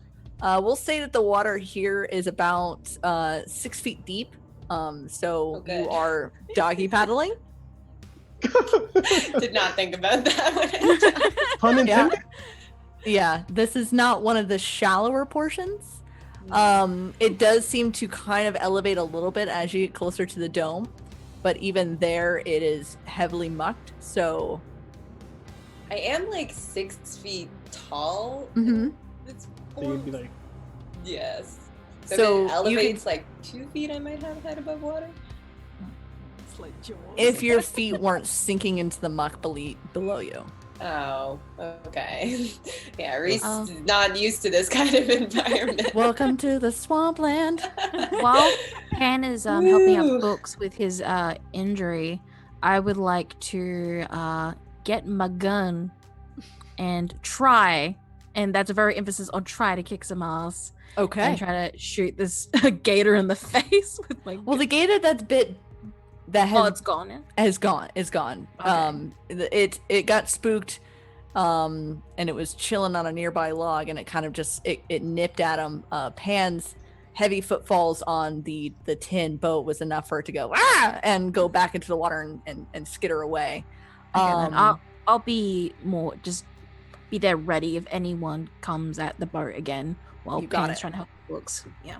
Okay, so we've got one wolf in the water, one Renee keeping a lookout for other gators, one Pan manically trying to tend to a books that has been bitten by a gator. Again, can I do lay on hands on books? Like, can I just sit there and try and she's not trying to hide it from books. She's just seen Rhys turn into this adorable giant fluff ball of a werewolf and roll into the swamp. So Absolutely. Yeah, go ahead. Okay. Roll for your lay on hands. 10. Ooh, perfect. You heal books as soon as the pain is there, it's gone. Leaving behind not even a scar, almost just the red from the blood that was there, but the wounds itself have closed perfectly, and you wipe it away as if nothing happened, and you're wondering if somebody put something in your tea. And Pan's like, oh, better. She's a great physician. Um, Go ahead. Like, all right, I'm just gonna pretend like everything I saw didn't happen. Is that the place we're going into? And Anne looks towards Rhys, who's currently making their way. I'm like, I think so, yes. And Yeah, just like Renee just nods with it, just like. and she starts putting on her anorak because it looks kind of wet. I don't think your anorak's gonna do very much for you. It makes Pam feel better about it. Hey, that's all that matters. Exactly. It's Your my little safe rubber anorak. armor. It'd be so hot and sticky in it. I don't even. I At took my least jumper here off. you I have the just my shade. Denver t-shirt, so.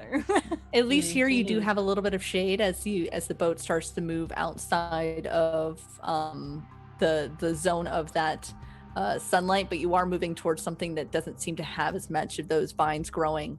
So you're at least able to evade the vine alley that it seemed to have had.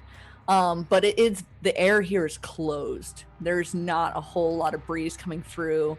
The air is stagnant. It smells mucky. It smells putrid. The ichor around you that you can see from the muck, and just the growing humidity. You are all you're not even in the water and you already feel soaked. As the October day high in the sky I continues. am in the water. And I You feel are in the soaked. water. So, oh, buddy. Okay, so you're swimming. What's your armor as a werewolf? Is it +2? I can't remember what I gave you. I think it is +2. It's not on my sheet. I will need to look it up. Okay. You're just feeling pinches. Oh. Pinches. That seems positive. As Like these little... sharp pinch? Mhm. Small pinches? Big pinches? So you're swimming around as you're, I assume, going closer towards this dome. Mm-hmm. Mm-hmm. And it is kind of built up a little bit, so you will start to get to a point where you're not going to be in as deep of water, but you're still going to be at least in a foot of muck. And it's gonna restrain your movement a little bit. As you kind of lift your arm a little bit, you see these these like fish, as they're just like yeet yeet, almost like piranhas, but like just worse, just like nightmare piranhas, as they're just kind of like trying to gnaw at you. Thankfully not able to pierce your werewolf hide. And that sound that you're hearing earlier is definitely getting much, much louder as you move closer towards this dome. What are the three of you doing on the boat as your compatriot is dog paddling slowly towards a dead, corrupted dome of madness? I think Pan kind of panics that Rhys has decided that, Rhys is gonna go on in there. So I think she makes a run jump to try and land on top of Rhys. Oh, God. She won't leave. You're gonna Rhys. never-ending story this? Oh, no, yeah, I want a never-ending story. You know what happens in that scene? I'm so I've gross. never seen it. All I can think of is the giant turtle in Neverending Story, I think. I haven't Or is the seen big rock I guy? have It's been a hint of minute what since I've watched it. happened, but yeah, I've seen like I'm getting nightmare flashbacks to that movie. Don't give in. Books, what are you doing? As Pan jumps towards Reese, I turn to Renee. I'm like, so that's where we're going? 'Cause Yeah. I'm not going back by myself. I'm not going back to the trees by myself. So So you're just Let's- chilling out. if that's where you're Um, going, that's where I'm going. Okay. Following I in. guess. I'm gonna try to help with both of them. I think more importantly, Reese, who's is in the water. So I'm gonna try again and do a jinx and see if I can help. Okay. So you are trying to jinx what again? I'm gonna try to jinx because it does say here that you can help out another hunter with jinxes. So I'm technically jinxing Reese. Okay, so you're trying to help her. Got it. All right, so we'll start off with Pan trying to jump on Reese, and we will go from there and see what your jinx would be, Renee. Does that sound good? Yep, that's all good. Well, I think Books is probably taking out an oar and slowly moving the airboat closer, just going, you know what, might as well, if you can't beat them, join them. So Pan, what kind of fucking role is this gonna be? It sounds like some kick some ass. Yeah, Alice, I feel you're like doing this it is, again. this is gonna be a tough role, Which is metaphorically my and worst physically, stat. which is Pan's best stat. It's like the best stat. Oh.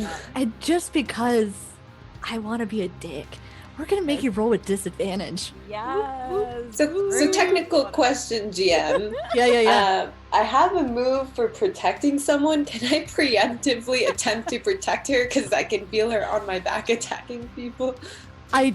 She's not on your back yet, and you Oh, are okay, facing good. away from her. Oh, She is good. currently just trying to use you as an island. Oh, smart. Yeah. Good call. Hey, Yeah. no, it's an interesting tactic, and I really Mhm. hope it pays off. But Mhm. at the same time, go ahead and roll 3 dice Okay. and take the 2 lowest. Okay. I see what you mean. Yeah, and we will see how this goes. Well, I've rolled the same so far, so Stan's gonna die. I got a 3, but I also have a -2. Well, the good news is you finally get to mark experience. For a failed roll, we're moving closer to level up. Renee, why don't we go ahead and do your jinx? Let's hope this works, guys. Yeah. Okay, it's an 11. 11. 11, and if it's a jinx, because it'll be weird, so it'll be +2. Okay, it's a 12. perfect. So you are trying to help a hunter, giving them a +1 forward. Correct? Yes. Let me have a look at this. Yeah, I'm gonna do that. Okay. So what we're gonna do is we're gonna put that on Reese. Reese now, hearing a splash behind you, you know what Pan was trying to do. So we'll give you a +1 forward to protect her and essentially complete the task that she was trying to do, which was ride you like a wolf surfboard. I feel like Reese has a very dog-like nose right in the water and big slurping like trying to find Pan, and then just like gets her head over to where Pan is and does like a little scoop. Okay. Yeah, so we'll just I won't make you roll for that, so you'll just have a +1 moving forward, thanks to Renee, that you can use for one of your rolls. So just have that. I won't make you roll to go and pick up your buddy, who is now wet. And Yeah, all that anorak. We're all wet. yeah, we're all a little wet here. We have all right. we have warnings on our thing, right? It's just sweat. Like, it's nothing wrong. I don't know what you're talking about here. So you move forward, and you are now, I would say, Books, you're keeping pace. Reese is probably a little bit faster. She is very strong, though a little heavy. but who knows, werewolves. The tongue lapping out the side every once in a while hits the water, and it's like, she's probably ingesting more water. She'll cough it up later. But now, astride her, I would say you're probably like on all fours on Rhys's back as Rhys is just slowly, and it's the most comedic thing. I want that fan art, actually, please. I mean, delivered to me by Monday. Rhys and Pan comic book adventures. We do. Oh my god, it would be so good. And I will gladly put all the storyline into it. I just need the pictures. So we'll say that you all are about a good 10 feet out. And as you start to go into the darkness, Books, did you want to flip on your... I flipped them on back when we were in the trees. Perfect. So your floodlights are already on. So you're starting to peer into this cave, and it's counteracting that bioluminescence. And you see before you just dozens of gators as they slide over each other. They're not swimming, they're kind of sliding, which lets you know that there's at least some form of it's not deep water in there, that it seems to have built up the island a little bit onto itself. And the light shines, and you see the vines kind of moving inside as well. And in it, the light catches some gleaming artifacts that you can see. You see like a randomly like a plague doctor's mask in there from, back in the day, like the long ones. You see some almost like Egyptian talismans hanging, maybe you see like a really old rudimentary revolver that looks like it's rotted, but it looks old, like maybe one of the first revolvers that were made. And hanging up above this essentially swarm of gators in the vines is a book. And the book itself, when the light hits it, it gleams as if it's kind of covered in this ichor.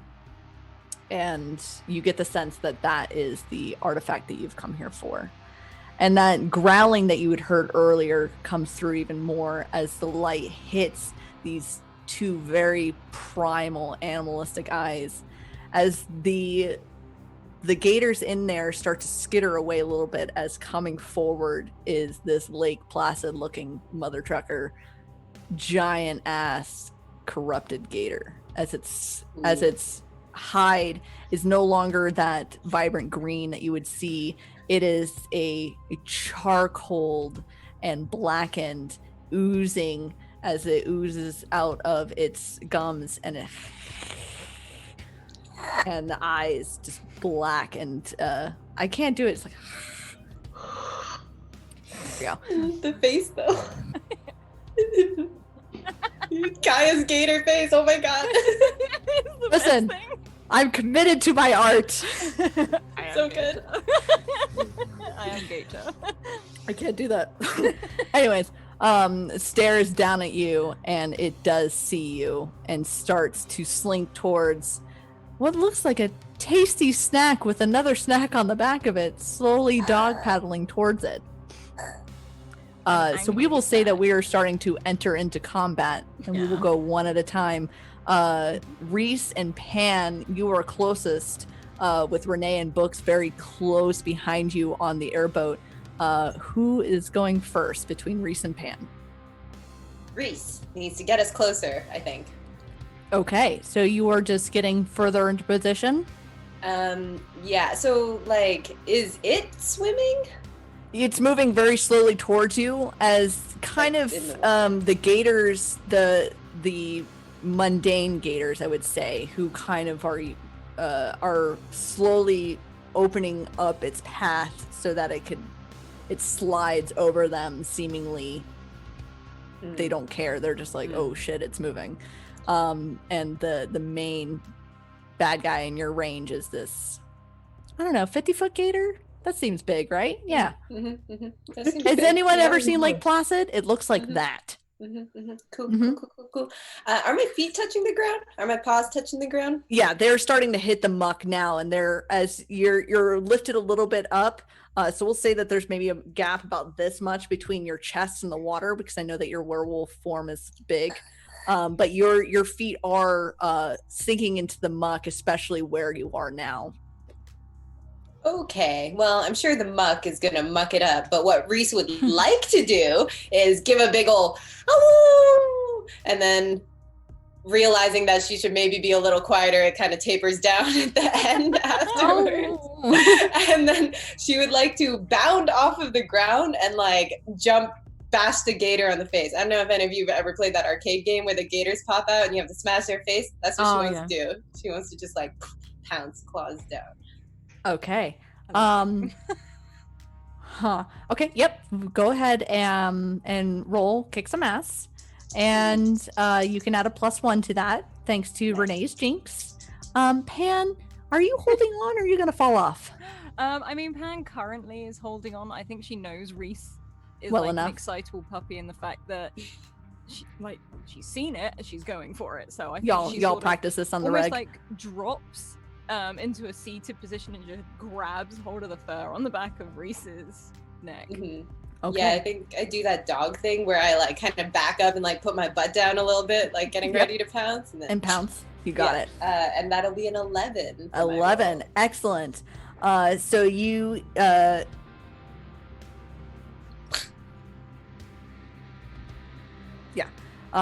you gain advantage, so you can either take another +1 going forward, or give a +1 to another hunter. You can either inflict an additional harm. You can either suffer one less harm, or you force them where you want them. You get to choose one of those. Yeah, you can either move it where you want it, support somebody else, give yourself advantage going forward in your next move, or you suffer less harm. Am I like kind of positioned between the boat and the gator? Yes, I would say that at this point you are kind of in between. So it's like gator, you're here, and then the boat is like right on your ass because Books is keeping up with you. I'm in front of them, so I'll hope that the peeps on the boat are safe. So I'm just gonna like give a +1 to Pan with my frantic like all of it. And you are biting into this character. Can I claw it?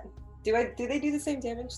Kind of. I believe your claws do 2 and your bite does 3. Okay, I kind of don't want it in my mouth. It sounds That's valid. gross. Like even in her wolf form, I feel like she's like, no, that's not yummy. So yeah, I think it'll be claws. Okay, so you rake your claws around this thing. You rake your claws across this gator, and it feels as if you're scraping into concrete as it just gets across this thick hide. You get goo, but you get the sense that you didn't do as much damage as you wanted. But at least this gator is focused on you currently, and not the person on your back. Pan, it is now your turn. You have a +1 that was given to you by Rhys. And Rhys, sorry, you take 2 harm reduced to 1 as the 3 harm reduced to 1 as it reaches out to bite you. Or I can take no harm because I'm berserk. Or you can take no harm because you are berserk. Yeah, you'll tell me what you need to do. Pan, what are you doing? I think Pan sees this thing sort of opening its jaws to sort of snap down at Rhys. And I think she runs, as long as even though it's not far, runs the little length of Rhys with her machete and tries to just swipe at it to at least let it to get it off. Okay. Are you gonna do your precision attack? She's doing precision because it's to get it off. Okay, go ahead and roll. I believe it's your sharp. It is 11. 11. Perfect. You same thing. You can take one forward or give one forward. You can inflict more harm you can suffer less harm, or you force them where you want them.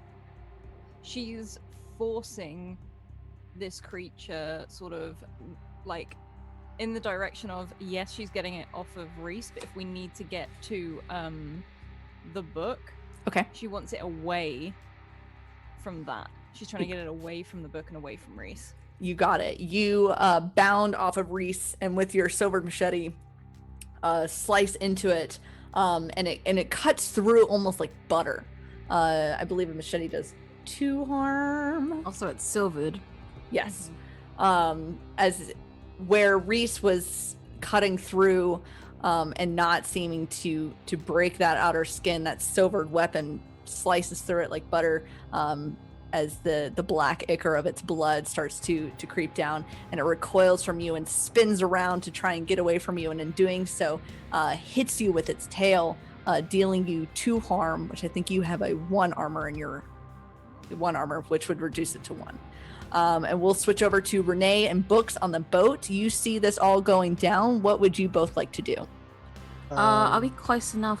Oh, sorry. Oh, go ahead. Are we close enough to, if I can throw a Molotov at the big croc right there, or the alligator, technically? Yes, I would say you probably have to position yourself out a little bit to make sure that you're not also hitting the giant werewolf that's blocking your path. But I'll say that you could probably maneuver. You can tell Books to kind of like maneuver it out a little bit. And yeah, that would be. It's a kick some ass roll. Yeah, I was thinking with the positioning is basically. It's gonna hit it, but also give some leeway so like these guys quickly get the book and we can just get out, to be honest. Okay. So hopefully it can give some space to Pan and Rhys. Valid. So you light this Molotov cocktail and prepare it to throw. Books, you're moving it into position. Is there anything else you would like to add to this situation, Books? About how high up is the book? I would say it's about 10 feet up, kind of enveloped in these vines. Okay. I would like to use what could go wrong. Okay. And I get to hold 2, and I can spend a hold to inflict 1 harm, reduces 1 harm suffered, or take a +2 forward on an act under pressure. Okay. And then I'd like to see if I can get a running jump to grab the book while the monster is fighting all these people. Okay. So just grab it and get out. So you're okay. You're like, ooh, book. So you're gonna run. So you're gonna try and take 2 forward. Which one? Which one are you choosing? Are you gonna try and? Yeah, I'm gonna do that. I'm gonna use the hold to take a +2 to act under pressure. I think that's act under pressure. I don't know. Sure. That sounds good. Okay. It's either that or a help out. We'll yeah, that works. They're both And cool. or what did we roll? I haven't so rolled yet. Books, you don't have to roll because that's part of your move. I want to know what Renee rolls. okay, so now finally when things are at ease, I rolled a 4 and it's a -1, so it's a 3. Oh, so And you do still have that hold on me. I do. Ooh, I do have a hold on you. I got a hold on you. And sorry, Books, you do have to roll and act under pressure with the +2. Let's see. Okay.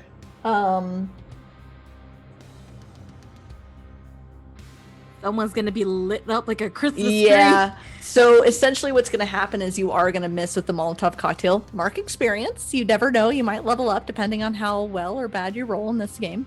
And it kind of wings Pan going over and it sparks. And it Pan, you are given 1 harm burn on your arm. Can I look back at notice? Renee. That's so sad. But the good news is that it did kind of cause the vines that were dangling, that were trying to start to reach out to y'all, to curl up a little bit.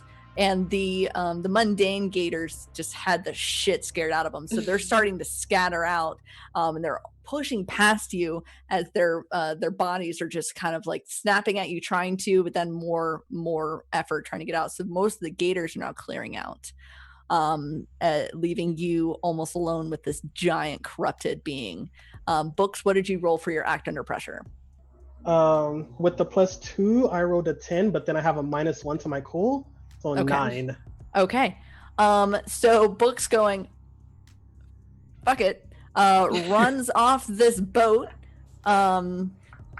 What does this look like as you try to run up to get this book?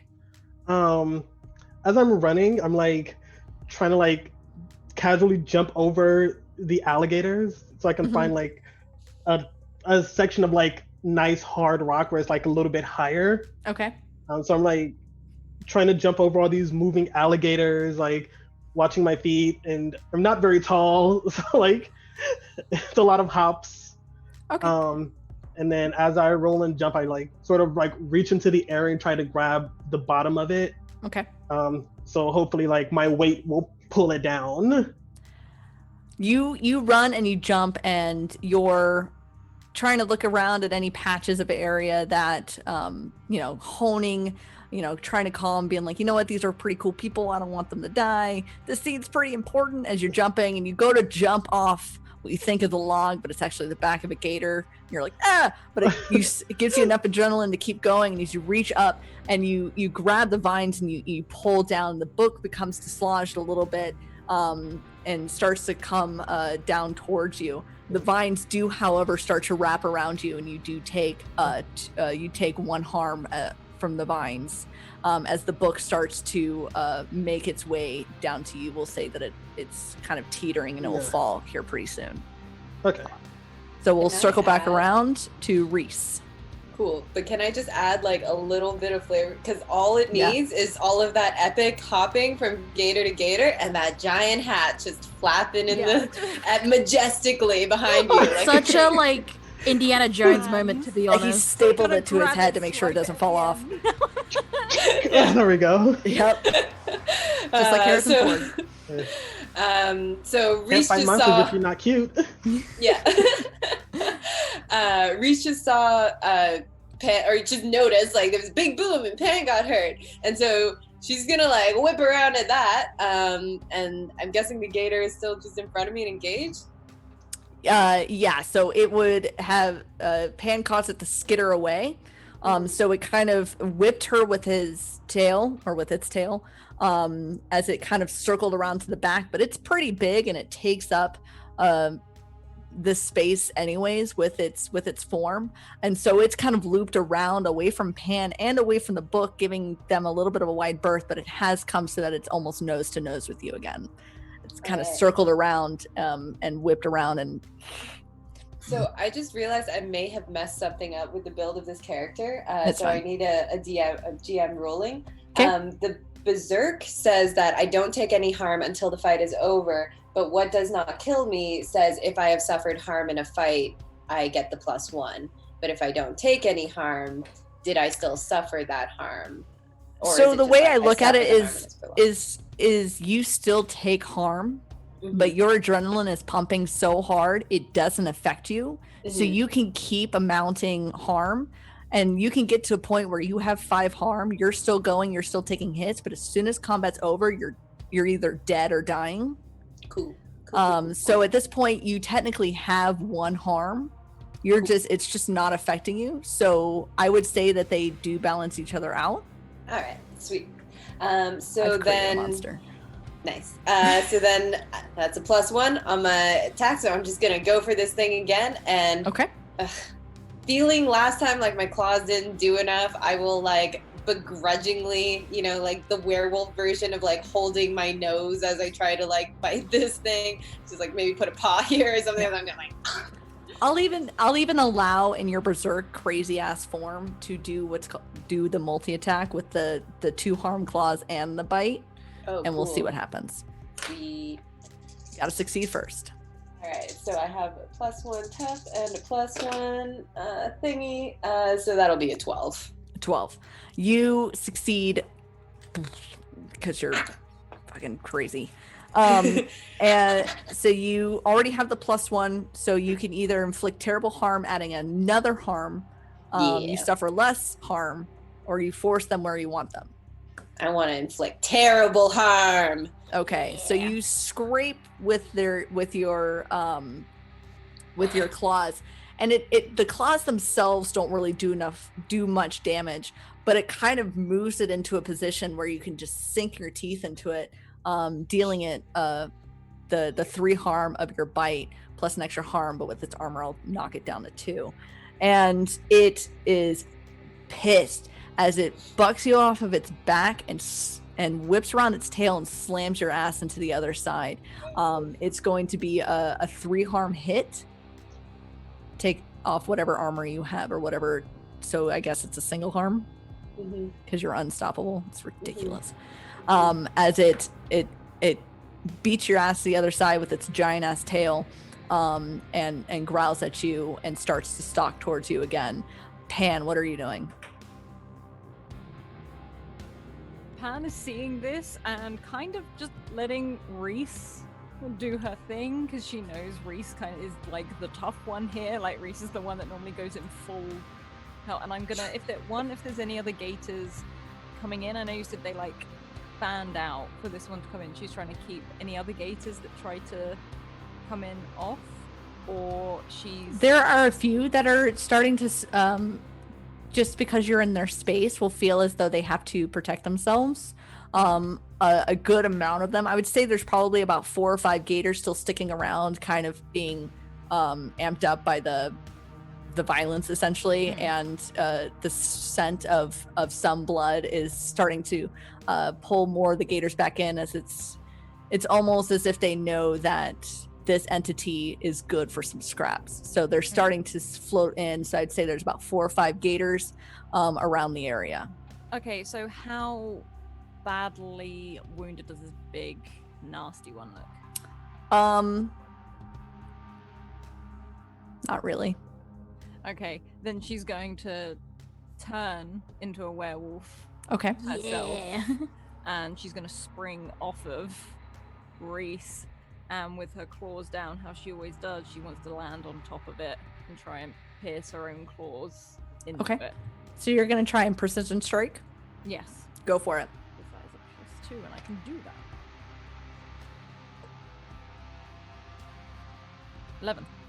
11. So you succeed. You can take an advantage going forward, or you can give a +1 to somebody else. You can inflict an extra harm. You can suffer 1 less harm than you normally would, or you force them to an area that you want them. I think she's going to pass it on to Rhys for when Rhys next attacks, because Rhys is the berserk and the toughness. If anything, she's using this, yes, to hurt it, but to hold it from not lashing out like it's going to start attacking either the boat as they're trying to get the book or anything else. So Got it. Playing. And your precision strike does 3 harm, correct? Correct. All right. So you dig in and you find an area between its hide where you're able to kind of slip your claws into, and you are able to at least make it bleed, but its hide is so thick and its muscles are so tough that you feel like the damage you're doing, it's not much, but it's at least keeping it distracted. She wants to Book keep it like there. She doesn't want it going after the boat. If they're getting the book, she doesn't want it going anywhere else. It's kind of like just keeping it where it is. It's definitely enjoying playing with the 2 doggies that are now on top of it. Yeah. Renee and Book, it is your turn. Am I gonna regret this? Let's throw another one, I guess. Like Another Woo! cocktail? Okay. Yeah, because like I can't think of I don't think Renee would go into the fray because it's too dangerous for her because she's not big buff werewolf. Valid. So Okay. best thing I could think of is another Molotov. Yeah. So let's Okay. Go let's for it. try some Are you going to cute throw it things. at the big gator, or kind of like the group of gators that are starting to go back in? Might go for the big gator because I'm get rid of like the heat from like how big it's like lashing out at Rhys and Pan, so I want to help out with that at least. You got it. Okay. Go ahead and That's a kick some ass. That's a 5, and that's a -1. It's a 4. Okay. Oh, 4. All right, mark experience. You're doing great.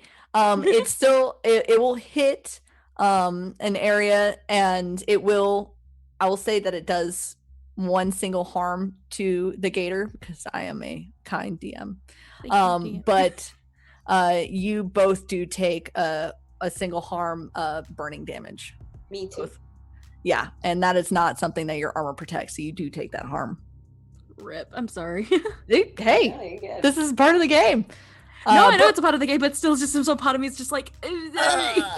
Listen, I've done that. I've played Monster of the Week so many times and accidentally almost killed people just by healing them because my cool was shit and I was a medic and it was the funniest thing. Oh my god, that's amazing. Book, you are scrambling trying to get this book. Do you continue to do so? Yeah, like, is it possible to sort of like kick the vine, sort of like let go of me, or like kind of shake myself, to like pull myself down? Yeah, I'll have you roll a tough roll. So essentially what I think you're trying to do is you're trying to pull on the vines and get yourself out and maybe dislodge the book more. Yeah, like kind of like holding on to it and like pulling myself down. You got it. Yeah, go ahead and roll a tough roll and let me know what that number is. 4 with the +1 tough. Okay, so unfortunately that is a failure. So you try to pull, but it's unfortunately kind of pulled you up beyond that area where you're really able to do it, and you lose your footing a little bit, and not able to put as much of your weight into it, and if anything you just pull more on the vines and it kind of digs in deeper, giving you another harm. But at this point it's starting to pull you up. Okay. This is terrifying. Books just jumped right in. I want to go home. I want to go home. This is the fastest way out. Rhys, you are doing some damage to this giant ass gator, but not a whole lot of it. What do you want to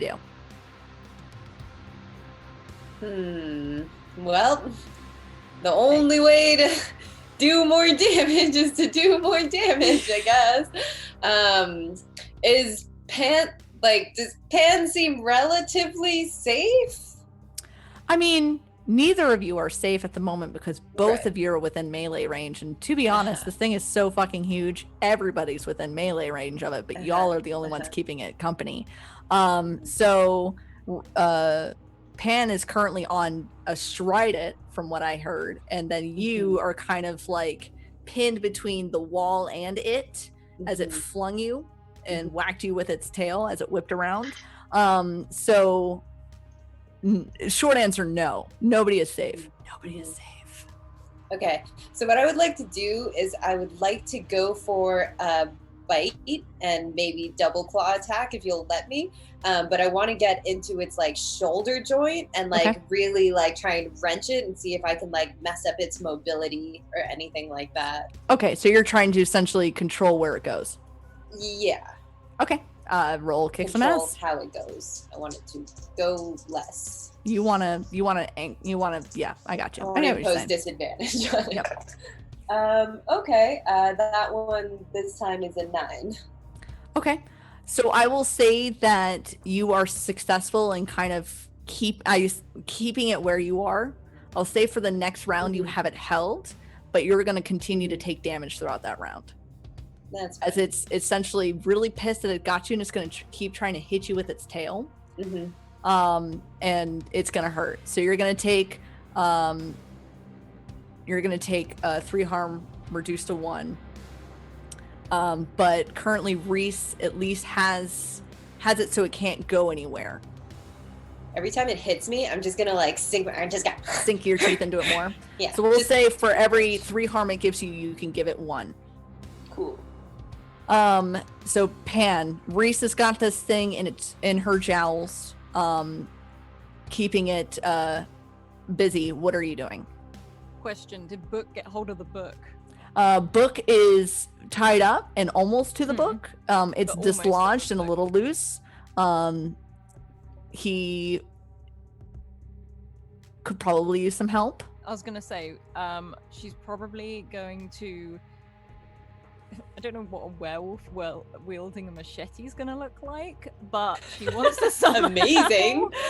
She wants to somehow get him out of the tie-up. So even if it is literally throwing and missing him, and I would cutting him say that down. because you took on your full form, that I'm going to treat this the same way as Wild Shape, where it's absorbed inside of you and you no longer have a machete. Ugh. But you do I'm have there claws. going- It's like, You're in like, my pocket. I think I swallowed it, you know? Yeah, just like. But you can either shift back as a free action, shift back into your people form and have the machete, or you can remain in your wolf form with all of its attributes and you have claws. Yeah, could I keep the claws, please? Yes. Yeah, Okay, she's so gonna you would literally like just to try and claw. get books out of this entanglement, and Okay. she is saying, get the book," like one to herself to get books, but also for book to get the book, and it coming out as just it's not anything coherent, but she is yelling. Okay, so you all see Pan shift her focus from the gator to now assisting Book. So I will allow, in this moment, while Rhys is keeping the big gator busy, to do either a help out or say what you would do to lend in the situation to see to give her a bonus. We'll call this a group roll. Excluding Rhys. So is She's the on help board. out for Rhys, or is the help out for Pan? Help out for Pan. So Pan, I believe, is taking a leap to try and free Book in the book. I was actually If I going read to plan to 2 books. I was actually planning to shoot at like the so I'm picturing like the vines are down here and there's still a bunch at the top, and I was planning to like actually shoot at the vines. Hopefully, like it might let go after feeling like a pang of pain. Okay. Hopefully, like I can help out with Pan that way. Okay. Try What to, is like- your highest stat? My highest stat is weird. What's your second highest stat? My second highest stat is charm or sharp. Charm. Okay. Or sharp. It's either of those two. They're Yeah, both why don't you one. go ahead and roll this shot with sharp so that you can aim. Thank God. You're welcome. Book, how are you going to help in this situation? Can I reach my multi-tool? Oh my Yeah, I'll God. say that you have one arm up and one arm is free. I can grab my multi-tool and it's kind of like a pocket knife, the ones that has like the knife, the screwdriver, and all those things in it. And Okay. try to cut through it as well as I can with what amounts to a pocket knife. Okay. Why don't you roll a tough roll? Okay. 9. 9. Okay. Pan, I will give you a +1 in this as Books is trying to make it easier for him to at least be pulled out. So go ahead and roll. This one is going to be, this will be roll your sharps so that you know, because it's gonna be a precise attack, and then we'll factor in Renee's Okay, are you 6. straight Yeah, up? I rolled a so- 9. Fine. And Ooh. Renee, what does it equal? 6 + 1, so it'll be a 7. So you succeed. Perfect. Yeah. So almost. And what did you roll, Pan? What did I say? 8. Yeah. Okay. So Yeah. almost simultaneously. 9 even. Sorry. That's fine. Almost Literally held up simultaneously, fingers and completely miscounted. Book pulls out his multi-tool and slices the vine enough where, and as soon as Renee takes her shotgun and fires at just this massive vines around the book, not the books, and this is fine, and it was wobbly before as it starts to fall. So Pan, you're coming up and you're pulling the human out while the book falls back, and I'll say book so you catch the book because I just want to see how many times I can say book. And And just glomp him and just keep going. yep. So You book it. Yeah, you book it. You book it with books in the book in your arms as you both kind of hit the water and you sink a little bit in the muck, carrying kind of fireman style books and the book over your shoulder, and start booking it towards the airboat. Yeah, where him, Renee fireman is. style, running over crocodiles or whatever to get back into the boat, going Rhys, but in like as I go. And Rhys, you hear a howl from Pan. We'll say, sure, y'all have your own language, which is GTFO. I can't imagine Pan saying that. Nope, sure wouldn't. She would probably say, let's retreat. It would be wise if we left. So did I take another harm then from being? Yeah, I'll say you take tied another over? harm. And it took another harm? Yes. Just doing punch for punch. All right, I would like to extract myself from the loving embrace of this corrupted gator and just be like, "Arr!" and do like a little doggy yip at it as I like bound back to the boat. Okay. And so then- I'm gonna have this be one last kick some ass roll to see if you can maneuver it away from you, giving you a clear shot out. I feel that's fair. Yes, especially that with you is fair. tank. Yep, that'll be a 12. Yeah. Okay. Fine. Well, that's where all your rolls were going, Renee. Make sure the big ass Everyone's werewolf. just taking my rolls, man. Get the +2, so it helps a lot. So you maneuver yourself, taking its shoulder and kind of pushing it around and wrenching it so that it kind of barrel rolls away. And as it barrel rolls, you jump over it, making a beeline for the exit, using the water logs, the floating water gator logs as kind of skipping stones as you go back to the airboat.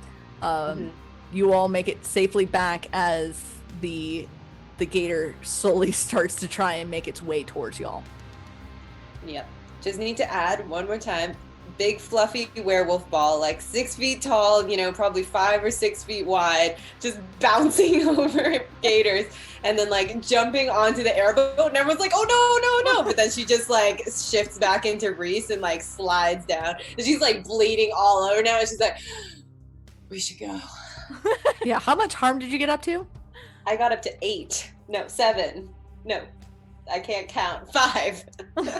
I was like, I'm on 3, so how you're at 8? Yeah.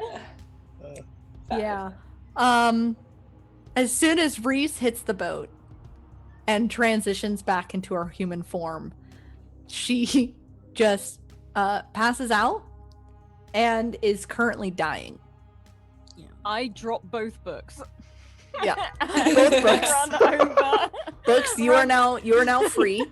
One, like, I'm screaming at human books to go, get us out of here, get us out, as I'm Just heading book it! over to Rhys, and immediately all the lay on hands. Okay. And like, she's emptying that bag of everything. Okay. And Books, what were you saying? I was gonna say, I can use my second hold to reduce someone's harm by 1. Okay. So I tell them like I have the small first aid kit in case you need extra, and I hand her the first aid kit in case she needs extra stuff. Okay. And reduce Rhys's harm by 1. So Rhys is at a 4, so at least she's not at a 5. She's still unstable, but it's still going to be an interesting roll. So you hand her the kit, and I assume you launch the airboat. We out of here. Booking it. You do see in the background, some of the vines start to slowly burn as the Molotov cocktail still burns.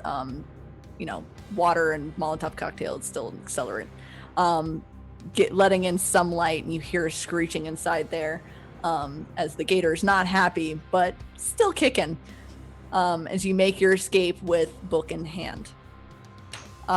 So, Pan, go ahead and roll lay on hands. Okay. Hang on. Excuse me. 8. Okay. So you do. What is your harm at? Yeah, I'm at 3. Okay. Well, the good news is, Hannah, do it. Rhys, you're no longer dying. Pan is, though. Jesus Christ. I think Pam would use the last of her energy and probably pass out face down in Yeah. the most, like, just So Yeah. Pan definitely needs a hospital. Mm-hmm. And The is irony. unstable as you all motorboat back north away from this. Book's trying to factor in all of the new information into his brain and praying it's just a fever dream. Renee going, I should have never gone into this fucking swamp in the first place. Rhys going, I feel much better. Yeah, Rhys feeling, I feel a little bit better. And oh shit, my friend's dying. As we plow towards the dock. A little bloody, a little worse aware, but at least we have the book. Yes, Rhys. So I'm picturing like Pan is like face down, passed out next to me, and I'm like face up, just like coming to, and will immediately notice Pan because I was like, I was bleeding a second ago. Can I do quick and dirty first aid on someone just to stabilize her? Okay. So that's going to be a cool roll. Okay, that's cool. Cool is my highest roll. I swear to God. Can I use the help out skill with this? How would you help like to out help Rhys? out? I would like to help out Rhys by I'm going to basically use like hand waving the fact of using my telepathy to like make sure that she's keeping calm and like kind of like getting out of the mindset and like making sure that she gets like everything right when it comes to like dealing with Pan, even if she's just woken up and now my friend is like, you know, bleeding out sort of thing. So it's more just I'm reassuring her. So you're rolling you can- charm, essentially. You're trying to manipulate someone. You're trying to make them stay calm. So roll a charm roll for me. It's a 9 Okay. plus a 1, so it's a 10. So there we go. So Rhys, you take a +1 Nice. for I just your hear- cool roll. I just hear Renee's voice in my head. Inhale, exhale. Hell. Inhale. Exhale. Calm waters, beaches. Okay, nice. Yep, that's an 11. Nope, 11. that's a Yay. 12 actually, because I rolled a Okay. 9 plus 1 plus 2. Okay. So we'll say you shakily going to your friend's aid, seeing them what am I doing? Act under pressure. Okay, yeah, you do what you set out to do. So you are able to, almost through remembering some things that Pan has said, watching her try to repair some of the things over the past couple of years and all the interactions that y'all have had, you see the areas that seem to be worse for wear, and you're able to apply the pressure, and you're hearing Renee in your mind going, it's going to be okay. It's going to be okay. Just remain calm. You have to be calm. And you are able to stop the bleeding. We'll say that you go from 5 harm, you're down to 3. So you are stable. Both of you are stable. As you you get her stabilized by the time you get to the dock. You both definitely need a really good night's sleep. Probably a couple of them, as it's going to take some time for you to heal from these. As you look down, and some of it almost looks like it's blackened around the edges as the corruption of the gator does its best to try and negate the blessing of the lichen. And I use so much Purell, like so much Purell, so so much much. rubbing alcohol, iodine. It sucks. It burns so bad. We have But- Epsom salts. You can have a nice Epsom- bath. Nice Uh-huh. warm bath. Look, in the motel. Yeah. okay, we're gonna look Um, awful on the way back in the airport. Y'all are gonna look. It's gonna be The two great. of us. Yeah. But you, in this at least, have successfully helped, gotten an advantage, hopefully, in this end game against Marius and the corruption. Well done, everyone. Yay! Such a good episode. Another We week win! survived. Books, how much damage did I give you? 2. 2. Oh, Okay. good. I was Oh like, my I don't know God. how much I gave the mundane. I think we Like- kept like hitting them and healing them. Yeah. Um, so 3 total, but then I got healed. So We'll say that Renee now has more guilt fuel for her dark side. But you at least have something going on moving forward. And that's where we're going to end tonight's session. Yes. Woo! Awesome. Woo! That was amazing. So that was amazing. What we will do is we'll go round again. Tell us where we can find you on Twitter, and also what was your favorite bit from this evening. And we're going to go reverse. So actually, we're going to start with our alpha this week. So Oh, shit. go. Oh, all right. I never get to go Trick you. first. This I is know. I thought I'd Whew. shake it up a bit. yeah, I wasn't ready. I was like, oh, I'm just gonna zone out and, talk with some people in chat and listen to the favorite parts. I'm And sorry, I've ruined it for you. hey, everyone, I'm Kaiya Gaston. I am the alpha for In the Light of the Moon. This is my baby. I love everybody here. You could find me on Twitter at Crit Charisma. I mostly just repost TikToks of my friend Val, or Jedi pics that I took, or things about this game. But tune in. Sometimes I post something really funny and deep. We'll never know. Favorite part for tonight, I would have to say bloodying up Rhys a little bit more now. I know that's definitely something that Lily herself was wanting to play around with, and I was like, why not throw a 50-foot gator into your engine and Just whip ease you into around? it. Of course, yeah. I was like, okay, cool. Even told them in the chat earlier that I made tonight bloody just for them.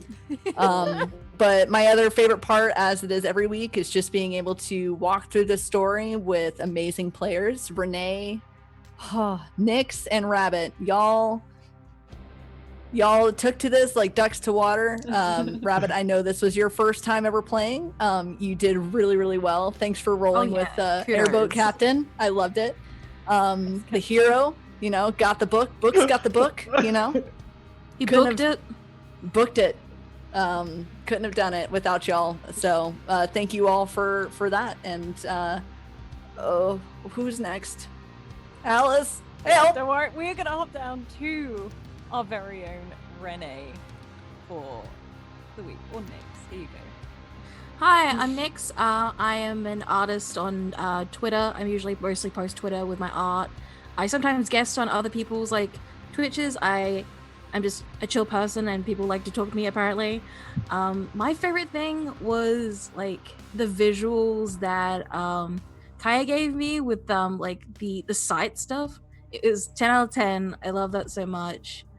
Also, just the fun shenanigans that comes with just flubbing up those rolls. Not all roll, even bad rolls are not a bad roll. It's amazing when it comes to doing stuff when it comes to storytelling. So it was so much fun. Thank you for doing this. It was amazing.